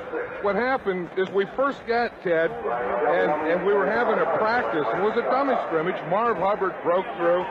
Ted was chasing him, and he went to jump over him, and he didn't jump over him. He kicked him in the head and knocked him out. So we found out that Hubbard was okay, so they started nicknaming him Kick Him in the Head Ted, and they shortened it to Kick Him. So that's his nickname now, Kick Him. That's a good one. That's sensible. That's Kenny King dancing in the backfield and not quite getting back to the line of scrimmage. Mark Wilson broke his shoulder after he had been given the starting job. And Jim Plunkett had been benched. Talking to Mark before the game down on the sideline, and he was saying that they didn't put it in a cast. They put just 2 pins in it, and it's feeling good. Third down. He sure had a great game against Dallas on Sunday night, didn't he? Plunkett gives to Kenny King. King is very close to a first down, about a half-yard shy, it looks like. Mark Haynes tripped him up. Mark Haynes made the stop. This is a thing that the Raiders do well. In fact, they do it a lot like the Cowboys. They didn't pick up a first down on that play. They're going to have to punt, but they give the ball around. I mean, Kenny King, Marcus Allen, throw to Todd Christensen, the outside receivers. They get everyone involved in the offense. Clock running with 8:15 left to play third quarter. Pete Shaw back deep for the Giants. Only the second punt for Ray Guy, if you forget about the one after the safety.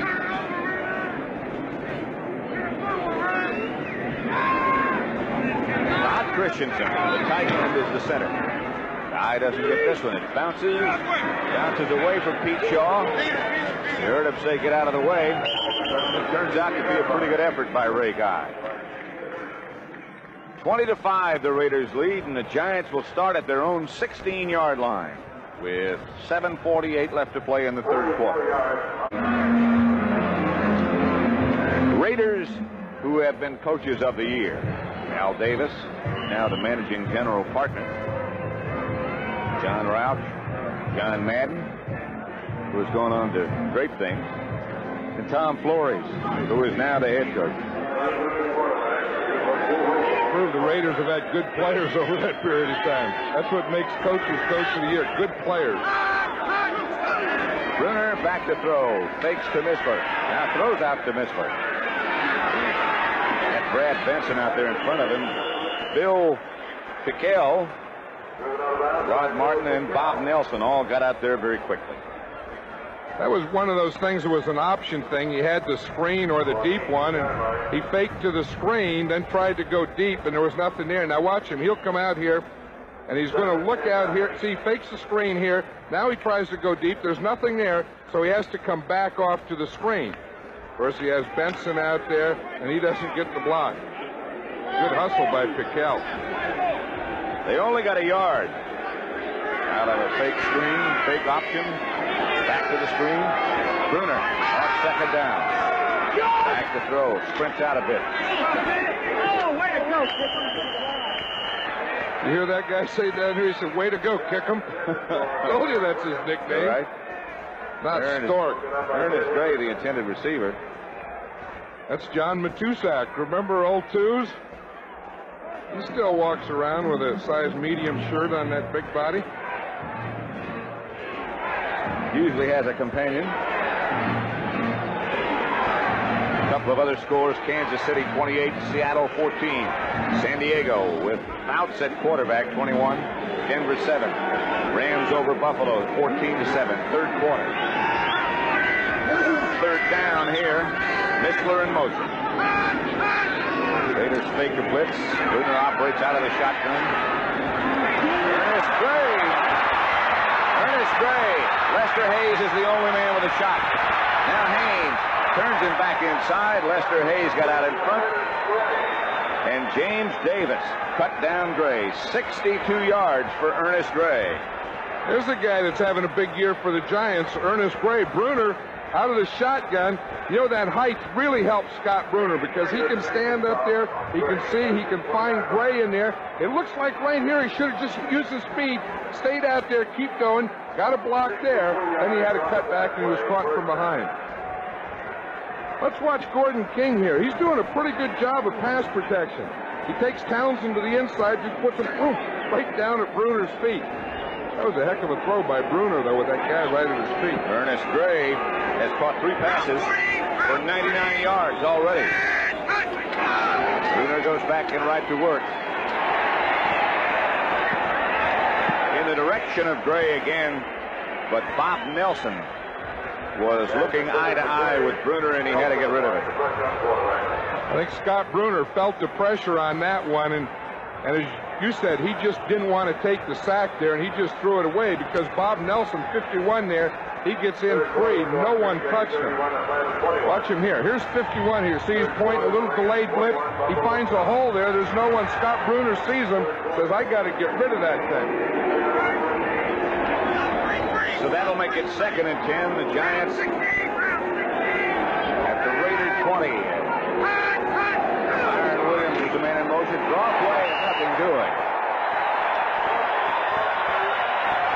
Dave Stahl is the man who came and made the stop, along with Bob Nelson one more time. Stalls is a backup nose tackle, and he usually goes in the game on passing situation. You see, he makes that move around the center. He was making a pass rush move. He thought it was a pass, and he said, look what I found. A little draw coming into my arms. And if it had been a pass, he'd have been all over Bruner. I know. He made that good pass rush move, that outside arm over, right up the middle, and found a draw. So it's 3rd down. Giants keep 2 backs in this time, and Bruner comes back.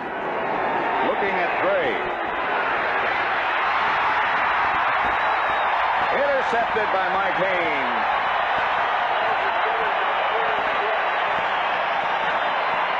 That's the first turnover of the game. Good play by Haynes. They went through a lot to get him. Well, it was a bad read here because this is double coverage. Watch Gray out here. See, Haynes is inside out. Watch him. He has the outside. He has help inside. See, it's a double-double. See, he has inside out. So When Gray starts to the inside, Haynes doesn't go with him. He just stays on that outside and goes right back there.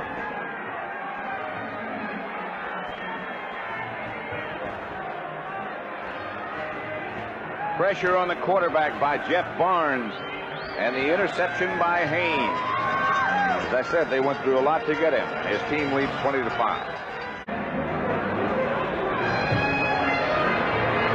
Let's look at that again.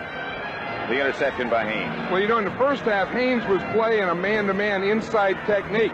Now they're playing a double coverage inside out. You see him? He has the outside. Safety Mike Davis has the inside, so he just waited right out there for the interception. He's happy to be back in football. Oh, yeah. They moved Lawrence Taylor over to the left on defense, and they moved him to the right place. Charlie Hanna came out to try to block him. Carson came in to make the tackle. D. Hardison trotting off to the sideline. George Martin usually comes in passing situations, number 75. The turnover comparisons, the good teams can overcome it. The less than good teams can't. Exactly true. I think you can afford a couple of bad stats if you're a good team. If you're a bad team, you can't. Plunk it out. Big Kenny, Marcus Allen. Marcus Allen is dropped at the 29. Bill Courier came up to make the hit. It'll be 3rd and 1. See Jim Plunkett, he raised up the 3 fingers. That means that he wants, there's 3rd down and short yardage, and he wants his short yardage offense in there. Which means he will get Derek Jensen and Hasselbeck, who caught his first touchdown pass. Barnwell got the other. And no wide receivers. There'll be 3 tight ends. Derek Jensen, number 31, lined up in the backfield to the left. Hawkins and Allen. Hawkins bangs into the Giants secondary and has the first down and more. Terry Kennard, the first Giant to make contact. Hawkins, great quickness. I was going to say Frank Hawkins is the Raiders' short yardage specialist, like Pete Banaszak used to do. He's not a big fullback. He only weighs 210 pounds. Watch him. He starts in here to the right, feels this soft spot back here. See this hole right here? Feels that, cuts right back into it, and of course picks up the first down. As a matter of fact, John, they really don't have a fullback type, do they? No, they have all halfbacks. They have 6 halfback types on this roster, no fullback type. First down from the 37. Branch. Mark Haynes made the stop. 21 more yards for Cliff Branch. Let's watch when you see Cliff Branch here. Watch how you feel a zone. You just can't run a pattern against the zone. You feel it. Now watch Cliff Branch. He's right here. He's going to go in. Now look, he feels where all those guys are. He situates himself right in the middle of 4 of them, works back a little, and gets the ball. You don't run all out against the zone. You feel for holes in it. Raiders have always had guys who know how to get open. I'll tell you, Fred Blitnikoff had a lot to do with that. To Barnwell from Plunkett. Inside the Giant 30 to the 28. Mark Haynes, the defender. 14 yards on that pickup. Let's go back to New York again for an NFL update and Brent Musburger. Pat Lynn Dickey is still at it for the Green Bay Packers. 3 touchdowns today, so that's 29 for the season. He leads the NFL. 2 to his tight end, Paul Kaufman. Now the Falcons have come right back. They're on the move, but they trail it by 10 points. Back to Pat and John. Here at the Coliseum, it's the Raiders 20, the Giants 5. The Raiders on the move. Greg Pruitt over the right side for about 4. Brian Kelly made the hit. I'll tell you, that right side of the Raider line right now, Mickey Marvin and Henry Lawrence, they love that when you get in there and run in there behind them. They love to run block. Watch the right side here. Mickey Marvin and Henry Lawrence, they're going to do a cross block. See, Henry Lawrence, the tackle comes down, Mickey Marvin goes to the outside. They get a good push from the offside. Pruitt gets through. So make it 2nd and 6 as Pruitt got 4. Henry said yesterday at practice, Henry Lawrence, we went back to basics. And everybody feels a lot more comfortable with it. Lawrence Taylor on the blitz. Barnwell, the intended receiver. Bill Courier out there with him. I remember when the Raiders got Henry Lawrence, we saw him in the Senior Bowl. Ed Too Tall Jones of the Dallas Cowboys was the #1 player chosen that year. Henry Lawrence was on the same team. We're watching him practice, and Henry was blocking Too Tall. I remember I said, you know, if Too Tall's the best guy in the draft, and this guy's blocking him, heck, maybe we ought to take him. So that's how we drafted Henry Lawrence #1 that year. You know, he was a heck of a basketball player in high school and a track man. Not as big as he is now, obviously, but he averaged over 20 points a game. Flag is down as Hawkins is the ball carrier, and he is knocked backward. He used to tell me that stuff. Is that true? Well, I went to high school in Florida and know a little bit about what went on down there. And yes, he was a good basketball player. As I say, averaged over 20 points a game. To Palmetto. Got him with all those pads and stuff. Look, he got pads, gloves. He couldn't shoot a basketball if his life depended on it. He probably couldn't dunk it now. He couldn't dribble it. I don't know. He fell down pretty well yesterday and got up in a hurry. He was showing how I chewed him out one day. Offense holding. Number 70. Uh-oh. Third. That's Henry. Anytime you start to talk about a guy and watch him, he's going to do something wrong. Hey, Henry, don't do that. Look at him now, he's upset. I had a game once, and the referee walked him off the field and called a timeout. I said, why'd you do that? He said, well, he's goofy. I said, I know it, but why'd you take him off the field? That's sometimes the extreme. That's just the way he is. Third down. Plunkett. Right down the middle to Calvin Muhammad. The ball just went right through his hands. It was a good throw by Plunkett. He was wide open. Muhammad was underneath. Watch this against the zone. Watch him. He's going to start off here. He comes in motion, and now the ball will be snapped. He just continues on underneath. You see, they drive the defense deep. He has Jackson beaten here, right in his hand. So Ray Guy will make another appearance, shading his eyes against the sun. 1:50 left to play in the third quarter.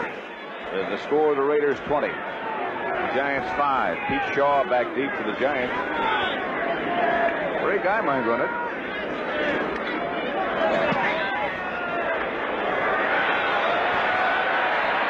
Tried to hang the knuckler. Ball hit right on the goal line, and he almost did a whale of a job. As it turned out, it's a 14-yard net. The Raiders 20. The Giants 5 in the closing seconds of quarter number 3. 1:41 remaining. Third quarter at the Los Angeles Coliseum, site of the 1984 Olympic Games. Pretty impressive sight.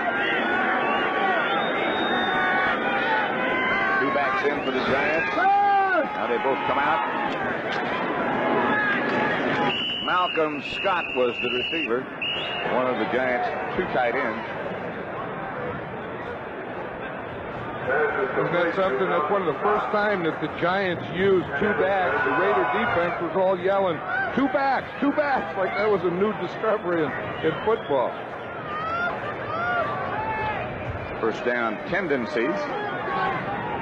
Rushing plays 12 to 11. Passing plays 14 to 9. Butch Warford. Lester Hayes had a shot at him. McElroy tripped him up. Woolfolk has carried 21 times today already for 58 yards. Look, it's that counter play again. You see, he runs it from halfback now. He has to wait for his tackle. See his tackle, Brad Benson?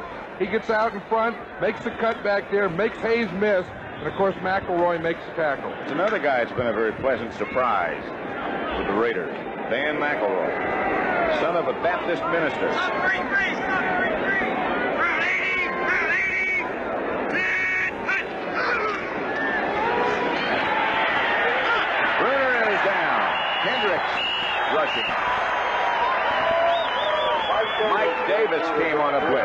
the third sack of Bruner by the Raiders. Hendricks is going to come right down from here. See the left-hand side. He's the guy that makes the first move. See, he gets him there. He makes Bruner step up. He gets him a little. Then the strong safety, Mike Davis, is up right inside. Look at Pickell in there going for the ball. Around the other side. That's the end of the third quarter with the score. The Raiders 20, the Giants 5, and we now pause for a word from your local station.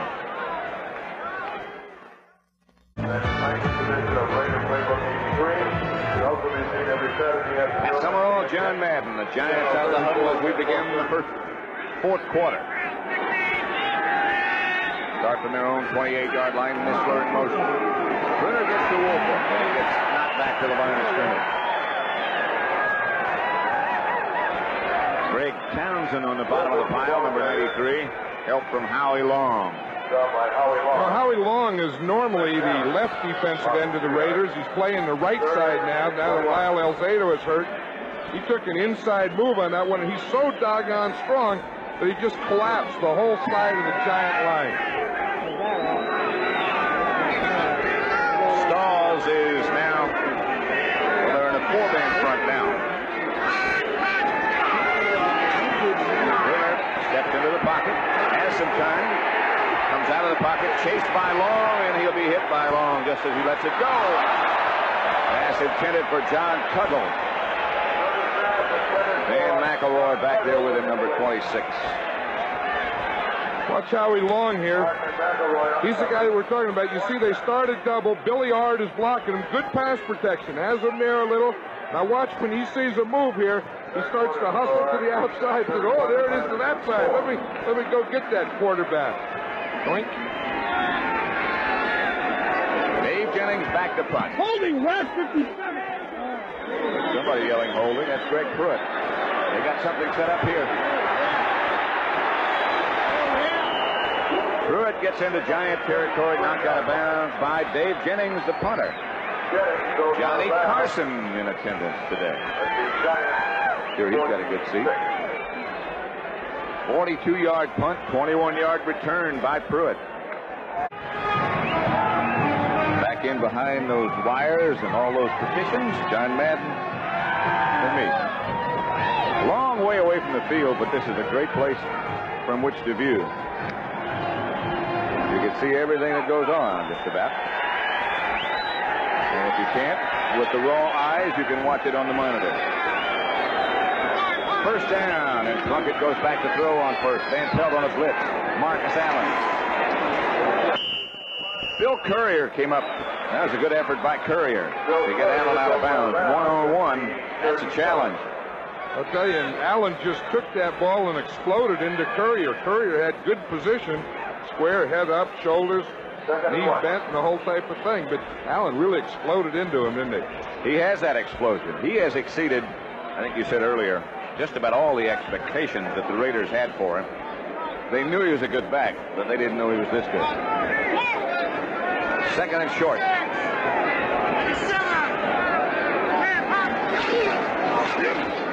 Allen again. And with that explosion that you just mentioned, he got a first down on his own. I'll tell you, he was exploding forward. Lawrence Taylor was coming across the field and exploding sideways. That was a heck of an explosion versus an explosion. Watch Taylor here. He's on the other side. He sees it. Watch, right down the line. Flatten down, right down the line. Now watch this collision here. He's going forward. Taylor was going sideways, and poof. Poof. That's a long way to run to make that. Lawrence Taylor, a very active player. Some of the other scores. Seattle, Kansas City now tied. It's first down Raiders, and Plunkett will throw on first down again. And again, Van Pelt comes on a blitz.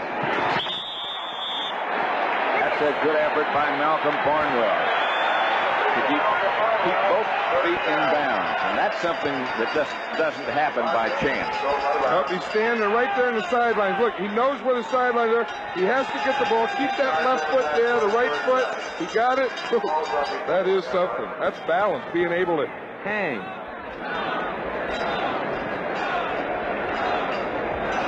San Diego still leading Denver 21-7, fourth quarter. Rams 21-14 over Buffalo. They need to win.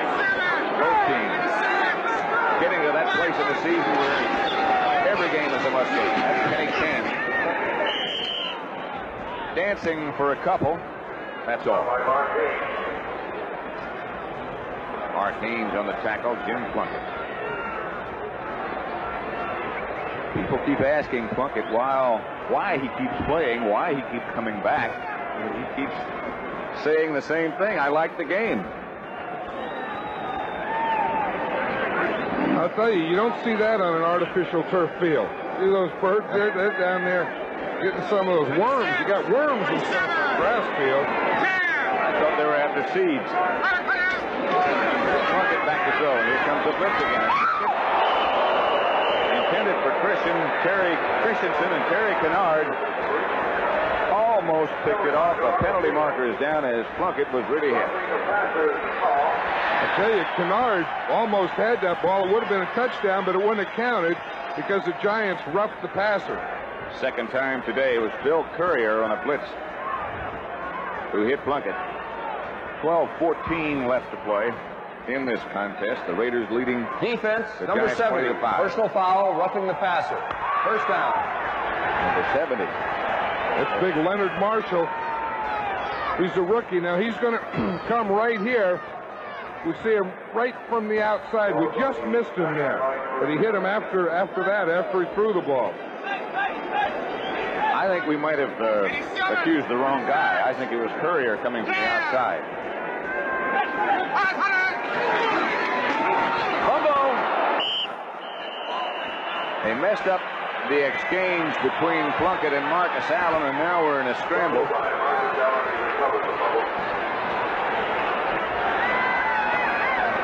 I think the Raiders jumped off sides. In addition to that, it looked like to me that the left tackle, Bruce Davis, moved. They didn't call it. Yeah, he did. You see the left tackle move? The officials didn't see that. This was going to be a draw or delay play. Plunkett put it in there properly. Just bounced right out. Allen was looking for someplace to go before he had the ball. Second down. Barnwell in motion. The handoff is to Marcus Allen. Steps out of one tackle. Steps out of two. And now look at this. Raider touchdown. What an effort by Marcus Allen on a play that should have been thrown for a loss.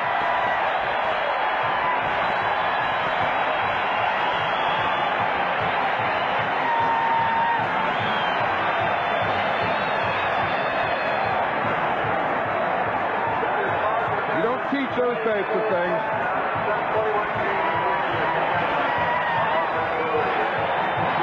There's that old saying that great players make things happen, and I think that's an example. Some players make them happen, some watch them happen, and some don't know what's happening. He makes them happen. He made that one happen. Barr hits. And it's 27-5. Let's watch it here. Now Marcus Allen is going to start off here to the left. Watch. He gets penetration there. He gets knocked off here, spun around there, turns back and says, geez, I see something out here. Todd Christensen, make a block for me right there. That's all I need. Okay, I'll get the touchdown. And the Raiders lead 27-5. Look at this run by that man, Marcus Allen. I tell you, the thing that causes it here first is watch Lawrence Taylor. He get right after the handoff. He gives him a little limp leg, the old right leg. Marshall, he gives him a straight arm. He runs through that tackle, by that tackle, gets a little block here, and gets in the end zone. That was quite an effort. That's some run. That had everything, a limp leg, a stiff arm, a run by, a speed. John Tuttle, 3 yards deep in the end zone, and he wisely says, I won't bring it out. Next Saturday, don't forget again, Florida State against Florida. Florida State has Greg Allen. Florida has Wayne Peace. That's football. After that, it's basketball. And one of the great rivalries. Bobby Knight's Indiana Hoosiers meet the powerful Kentucky Wildcats. And that's always a real battle. First and 10 for the Giants from their own 20. Raiders leading 27-5. Mulledy went in motion, and Brunner goes back to throw. Fires up the middle. Ernest Gray has it at the 40. Rod Martin back there close to him, along with Jeff Barnes, but Gray has 4 catches for 118 yards. And Ernest Gray is moving in on the all-time number of receptions for a Giant in a season. Record held by an old friend of mine, Del Schaffner.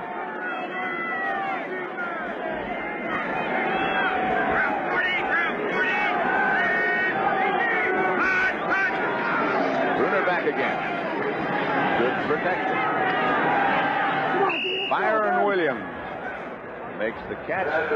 Close to first down. Bob Nelson made the stop.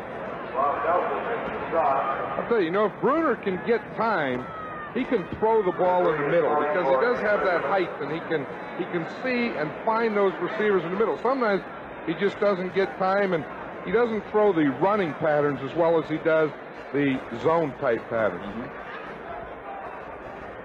He's got a strong arm. Second down. An inch. Raiders leading 27-5. What a perfect afternoon. Weather-wise. Not if you're a Giant fan. This 2nd and 1 is a fun down to call plays on. You can't be wrong. Mulledy in motion. Brunner gets it to Mistler and gets his first down at about the 42. 10-yard gain. John Mistler. Let's go now to Brent Musburger in New York for an update on another NFL score. Pat, I know you like to keep up on the kickers around the league, and here is Jan Stenerud with a milestone. He has now moved to within 2 of the great George Blanda, his 333rd career field goal. The Packers are still beating Atlanta 34-24. Let's go back to Pat. Sometimes those kickers are tough to keep up with. Here's Brunner back to throw, and going deep has a man. Touchdown. Byron Williams turning on the afterburner, and Brunner putting the ball right there from 43 yards away behind Lester Hayes. Bill Parcells was saying yesterday, he said somewhere, he said, we want to take a shot on Lester Hayes because he gets a little sloppy there. Now watch him. Lester's up there tight man-to-man. Williams gets by right there. He hasn't beaten all the way. Now this is a heck of a throw here. Right. Watch. Right out in front, over his head, where there's no way that the corner can get to it. The only guy that can catch that is Williams. Heck of a throw. And Williams showed you why he's out there, why he's playing with that great speed. Texas Arlington. Ali Haji Sheik hits, and it's 27-12. Butch Woolfolk has had a problem in recent weeks with cramps. That may be what that is. But just again, the Giant line has been doing a pretty good job of pass protection there. It was against an all-out blitz, and that's why it was man-to-man out here in the corner. Woolfolk didn't hit anybody. It must be cramps.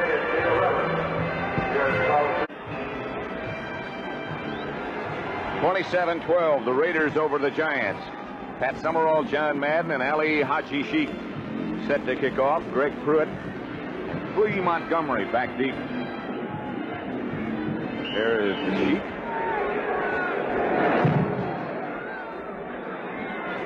Pruitt.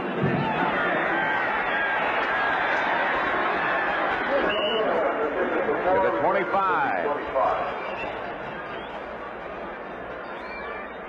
That touchdown by Byron Williams, by the way, was his first ever in the NFL. Next Sunday, by the way, in the NFL, it begins with the NFL Today. St. Louis at New York, these are the early games. Rams at Philadelphia, Atlanta at Washington. Later on, Dallas at Seattle, Tampa Bay against the San Francisco 49ers at Candlestick. Plunkett still the quarterback.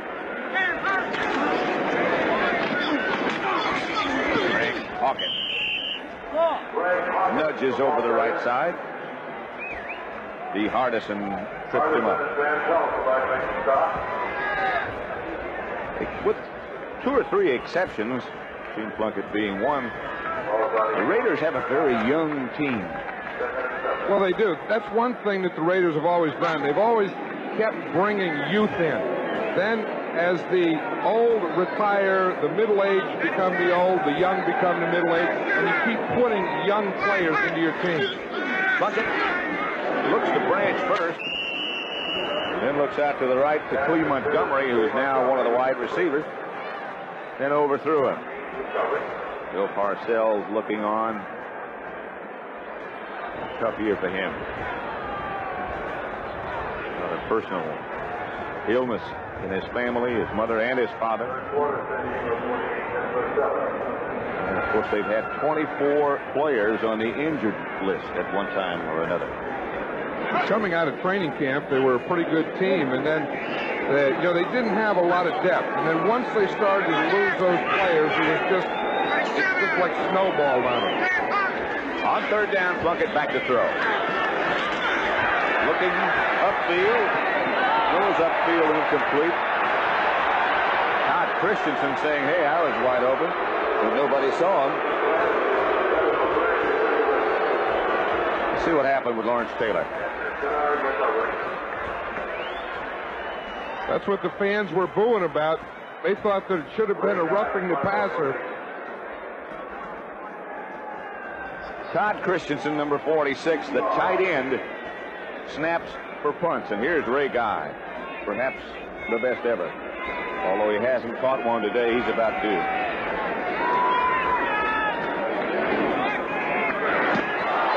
Almost blocked. Guy just did get it off, and it's a short kick. Giants really put the pressure on. Guy just barely got that one away. Frank Marion came rolling in. I think that ball may have been tipped. It sounded like it was tipped. Let's see if he did get it. It's right up there. That's the place to hit it. I don't know. I couldn't see there, but it sounded like he tipped it. Did sound like it. Sound like 2 quick sounds. Let's see if we can see it here. He's going to come from Ray Guy's left.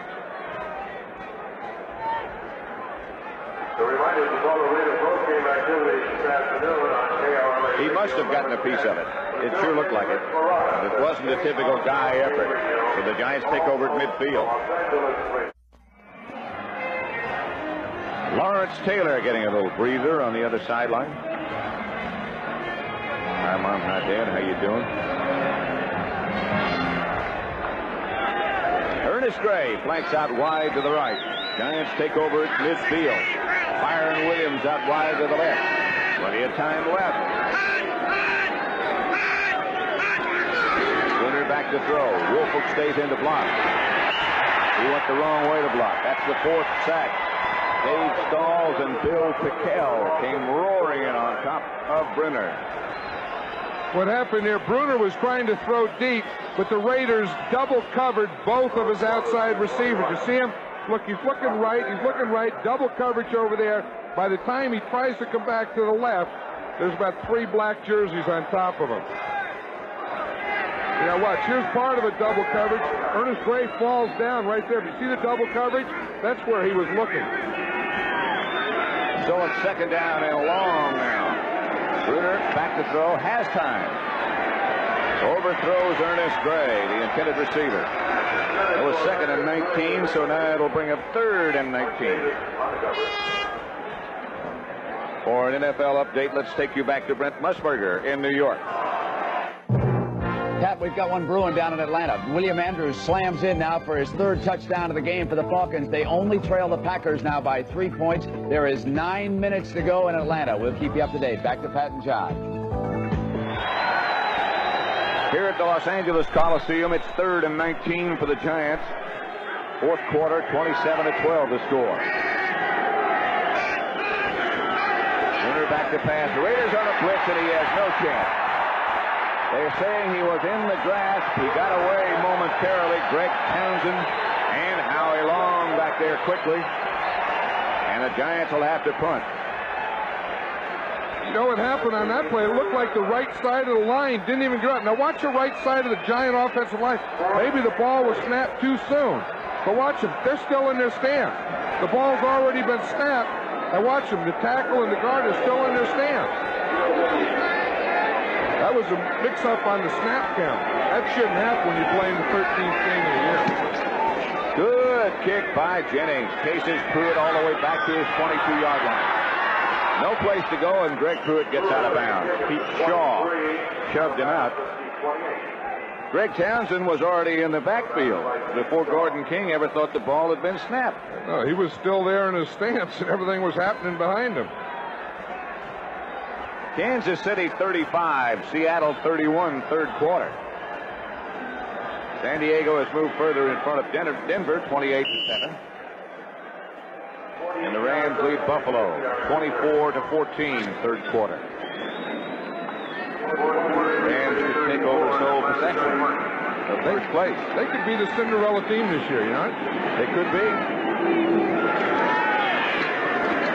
Marcus Allen, left side for just a couple of yards, no more.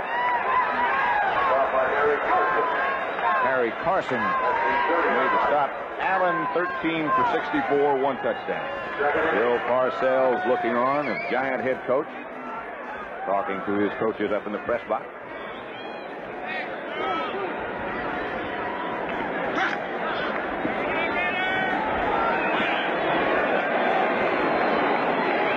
Second down, 8 yards to go. Raiders from their own 30, leading 27-12. Plunkett back to throw. Does throw. Threw quick. Barnwell, the intended receiver. No. Dokie Williams, who's quite a story. He was a long jumper at UCLA. They say he has tremendous leg strength, leaping ability. You know, great speed, of course. Excuse me, John. Well, he only caught 8 passes, but 4 of them were for touchdowns, and all the scouts really didn't think that he had good hands, but when a track man plays football, the thing that he misses is spring football, and he never really gets the basics down. And you just have to take a chance on that guy and hope that you can develop him, and that's what the Raiders have done. And it seems that they've been successful. Lee Montgomery on a reverse, swings around the corner. Andy Hinton grabbed him by the jersey and flung him to the ground. There's a lot of talking down there on that sideline, isn't there? Guys yelling at each other. Well, they tried to break that one, and that didn't work. The Giants' defense played that well. So the Raiders, Plunkett comes to the sideline, and Regai comes back into the game. 34.8, his average. Far below what he would normally achieve. Pete Shaw back deep for the Giants.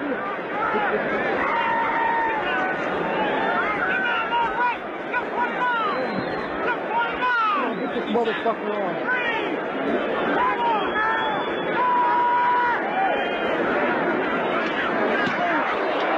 Almost got another one. Shaw lets it bounce, and it bounces out of bounds. Guy under pressure again. Byron Hunt was the man who put the pressure on. 40-yard punt. Ray Guy looking at perhaps what happened to my protection, because the last two, one of them was tipped. And that one was very nearly blocked. 39-yard kick. Ray not very happy with the way things are going. He took it out on that chin strap, didn't he? He has been pressured, though, the last couple of punts. Winner back to throw, going. But John Missler, and he might have held on. 18-yard pickup. That was a heck of a catch if he did. Mike Davis, the defender. And that's throwing the ball into the teeth of the zone. Watch this. The zone, there's no man-to-man. It's all playing area here. And watch, there's 2 in front of him, 2 behind him, and he catches it right in the middle of that group. But there was a penalty on the play, so it's not going to count anyway. Well, that's tough when you make that kind of effort and then there's a penalty. That was a good catch. Offense, number 60, holding. Brad Benson, the culprit. Those are the types of passes you can't throw an awful lot of those, because if you throw 3, one of them will be coming back at you. You have to make the tackle. You'll also lose one of your wide receivers. Well, you could lose an injury, and you could lose their friendship also. First and 20. Bruner is going to draw play to Woolfolk, and Bill Pickell takes him down. Well, you know, the same thing happened on that play earlier. Dave Stalls was in there. He's a nose tackle. Watch him right here. He's the guy right here, 61 on the right. He's making a pass rush move. Look, he's rushing like it's a pass play. He gets in there, and he makes the first play there, and then Woolfolk gets away from him, and Pickell makes the tackle. But Stalls caused it by getting the penetration.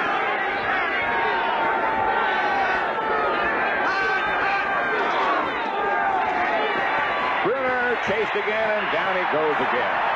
Lost the ball, but not a fumble. That's the 6th sack. Bruner took a pretty good hit. Now he's holding his ankle, and he's limping. I think he got kicked right on the ankle. Calling for help. There's another giant down on the other side of the field. Watch it. We'll see the pressure coming from Bruner's right, and he gets leg whipped. You see Townsend goes down right there. Now watch his left leg. I think that's where Bruner got kicked, right there. You see that? He got kicked right on the ankle, but then there's another giant down also. That's Malcolm Scott up the field. That's Malcolm Scott right there. He seems to be regaining whatever was lost. Greg Townsend is maybe the one who fell on Bruner's ankle. And it seems to be loosening up or warming a little bit. That's Jeff Rutledge, in the meantime, warming up his arm. Ex-Ram quarterback. See if we can see Greg Townsend now. He comes from the left-hand side of the screen, 93. Watch, he's down there, he goes for him. Then he leg lifts. The penalty is 10 yards from the spot of the foul. It didn't make it to the line of scrimmage, so we move it another yard. So it makes it to the line of scrimmage, and it's first down.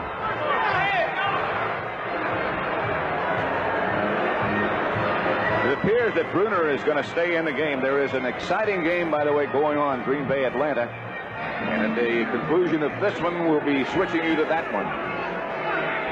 Headings comes out wide to the left. Time remaining here, just under 5 minutes. Here's Bruner back to throw. Townsend. Penalty markers down again, and Bruner hit by Townsend.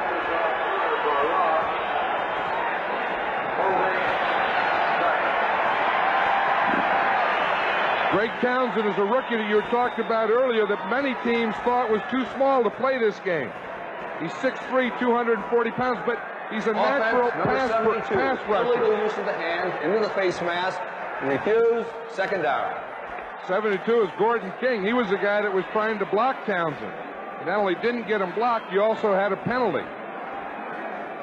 But some guys just have a natural knack, you know, of getting that shoulder pad up underneath the offensive guy's shoulder pad, getting him pushed and turned. You see him right here? See how he has that left arm underneath?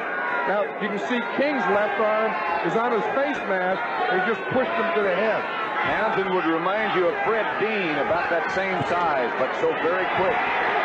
Bruner across the middle to Mulledy. Mulledy outside the 15 to about the 16. Lester Hayes on the stop. So it'll bring up third down in about 8 or 9. These are the type of situations that defensive linemen love. You know, they're ahead 27-12.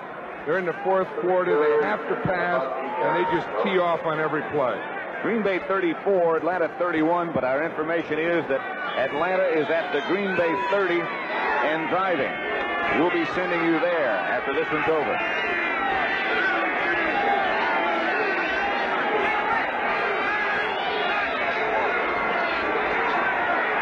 Pressure again from Townsend. Pass thrown and caught by Ernest Gray. Almost on the ground. Bruner gets the ball there. Lester Hayes, the defender. Pass is complete. But you will see him. Gray is the outside guy here.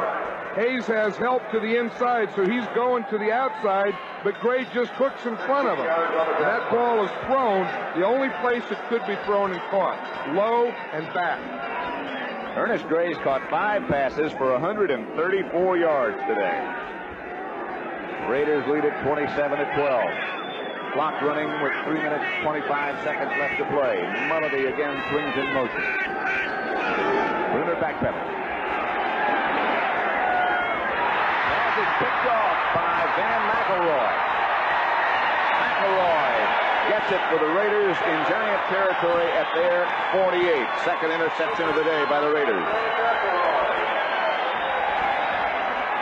Hey, he'd been taking that big rush, and they've been on there all the time, you know, pushing them all day. And then he just throws this one. He had to move a little to see it gets up in the air on him. It's high, but it was single coverage anyway. McElroy was a free safety just sitting back in the middle. Let's just watch this rush that Scott Bruner's been seeing all day. Seems like he's been getting pushed back, you know, and he has a tough time stepping up. Stalls and Long and Townsend all back there close to him. Bucket to Hawkins. Stopped by Brian Kelly. For an update, let's go back to New York and an update and Brent Musburger. Pat, here is the moment that gave the Falcons a shot. It was a punt by the Green Bay Packers. And it is White Shoes Johnson coming right up the middle. He's going to get 38 yards on the play. And now the Falcons have advanced the ball down to the Green Bay 7-yard line. We'll keep you up to date. Back now to Pat and John. Here at the Los Angeles Coliseum, that's Lawrence Taylor in obvious pain. Raiders leading the Giants 27-12. Hate to see anybody get hurt. You hate to see a man who plays the game like he does in any kind of pain. It looks like he's trying to stretch something out. You got to have down to 2:46, which is official time. That looks okay. 2 minutes 46 seconds left to play officially here.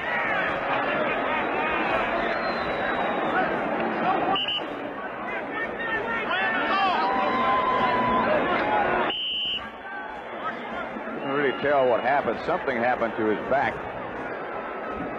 You can see it. Something tightened up on him because he's trying to get stretched out and loosened up. Other final scores of earlier today. Bears with a big win over San Francisco, 13-3. Second down and about 7. Plunkett gives to Kenny King. Nothing doing. Jerome Sally and Leonard Marshall. Other scores. Tampa Bay beat Houston 33-24 for their second win of the year. The Jets overwhelmed New England 26-3. Kansas City leading Seattle 35-31 fourth quarter. San Diego now comfortably over Denver 31-7. And the Rams 24, Buffalo 17. Lawrence Taylor, by the way, is back in the game. That big game, Green Bay 34, Atlanta 31. But as Brent Musburger told you just a second ago, last we heard Atlanta was at the Green Bay 7. The conclusion of that exciting contest coming up. Billy White Shoes Johnson made another big play. He's having quite a year, isn't he? Isn't he, though? Remember, we saw him against the Jets. Almost single-handedly won that game. And then last week, of course, that controversial touchdown that he scored on the last play of the game. Lawrence Taylor, clock running.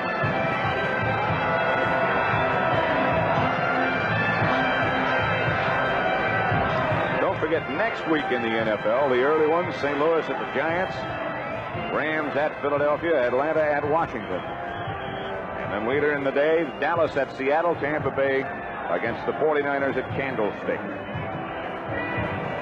Getting down to where every game means something to those who are still alive. But how about Dallas and Washington? You know, everywhere you go, they can't wait for that one. You know, that's the one everyone says, who do you think's the best team? And every other time I give an answer, I say Washington and Dallas. Everybody says, you're going to be there.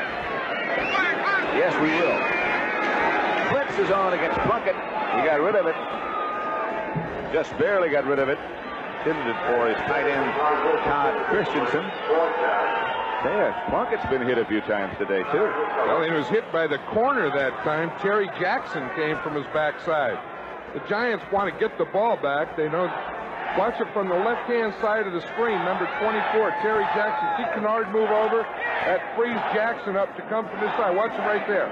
There's Terry Jackson, the right corner, hitting Plunkett just as he throws the ball. Plunkett, 19 out of 33 for 243 yards, no interceptions, 2 touchdowns, and for the second week in a row, no sacks. Ray Guy back to kick. Giants with a lot of people up front, and Pete Shaw back by himself. Hawkins taking a long time. Guy hangs it high. Shaw will field it at the 8. Pete Shaw hit at the 15. Kenny Hill down to make the stop. 2-minute warning. 34-yard punt, 7-yard return.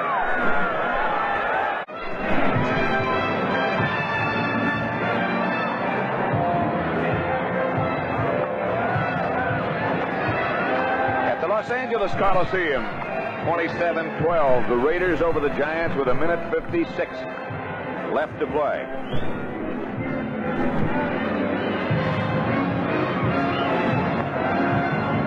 Just to bring you and keep you up to date, Green Bay 34, Atlanta 34. Nick Luckhurst just hit a 22-yard field goal with 2:15 left to play. That one could be headed for overtime, and that's where we'll be headed. Bruner to Missler. Flag is down. Butch Woolfolk out of the backfield, not Missler. To find out just exactly what happened, here's Brent Musburger again. Pat, it was exactly what you said, but I'll tell you what cost them a scoring opportunity. The right offensive tackle was offside, and when the Falcons were bounced back, they had to settle for the 22-yard field goal. 34 all, 2 minutes to go. Back to Pat. 72, holding against the Giants. 1:49 left to play here at the Coliseum. It was Gordon King. Raiders leading 27-12.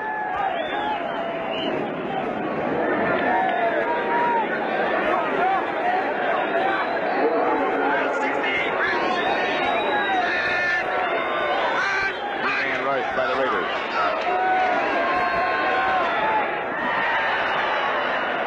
Butch Woolfolk was the intended receiver. Batted away. Well, the Raiders are playing a true prevent defense now. So they have the 3 linemen up in the line of scrimmage, the linebackers off, the secondary real deep. They're just not going to give the Giants an easy one or a big play here. The Green Bay Atlanta conclusion coming up. Bruner 17 out of 36, 321 yards, and been sacked 7 times. Busy day. Bruner has another one deflected. Top of the clock with 1:40 left to play. Greg Townsend got his hand up and batted it down. He's got that, as they say, the explosion we were talking about before, off the ball. That's one of the things, along with quickness, desire, that makes him a good pass rusher. You know, he played his college football at TCU, but he was a local player here from Long Beach. Missler in motion. Bruner standing in the end zone, going up the middle. Has his pass caught, and very nearly for a first down by Byron Williams. He may have it. They're moving the sticks, I'm sure now. Well, maybe not. Move it back. Well, it's 4th down. The Giants are going to go for it anyway, but it is a first down.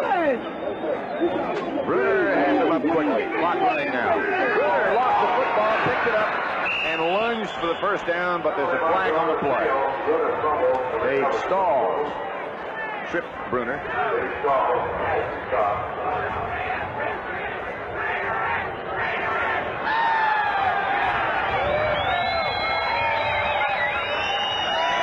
Keep it running. Raiders were offside. 75. Offside. Howie Long. They've done a pretty good job on Long today because he's playing in a strange spot. That's the thing. He started over on the left side. Now he's playing on the right side. And I think Brad Benson has been doing a pretty good job of pass protecting him. He's going to have to do it again.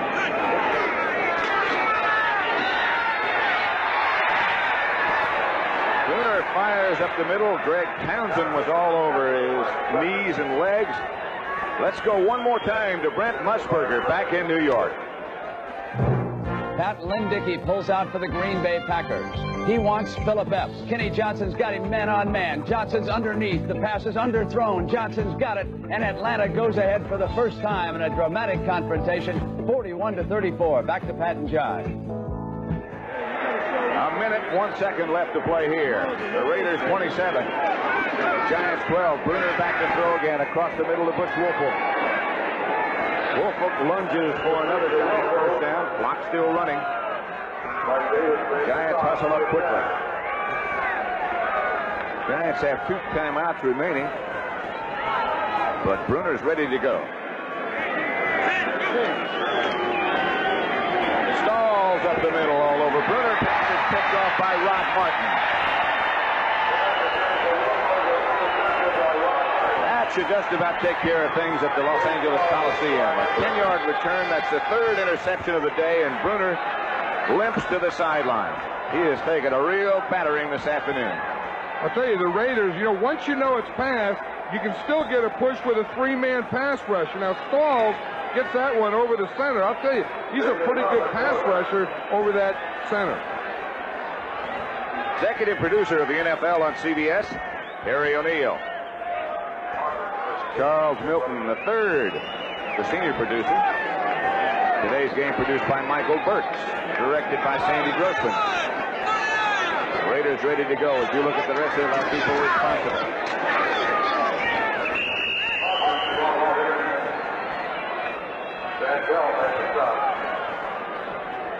Clock running now with just 20 seconds left to play, and the Raiders can list this one under W and improve their record to 10-3, and it looks like playoff time for them.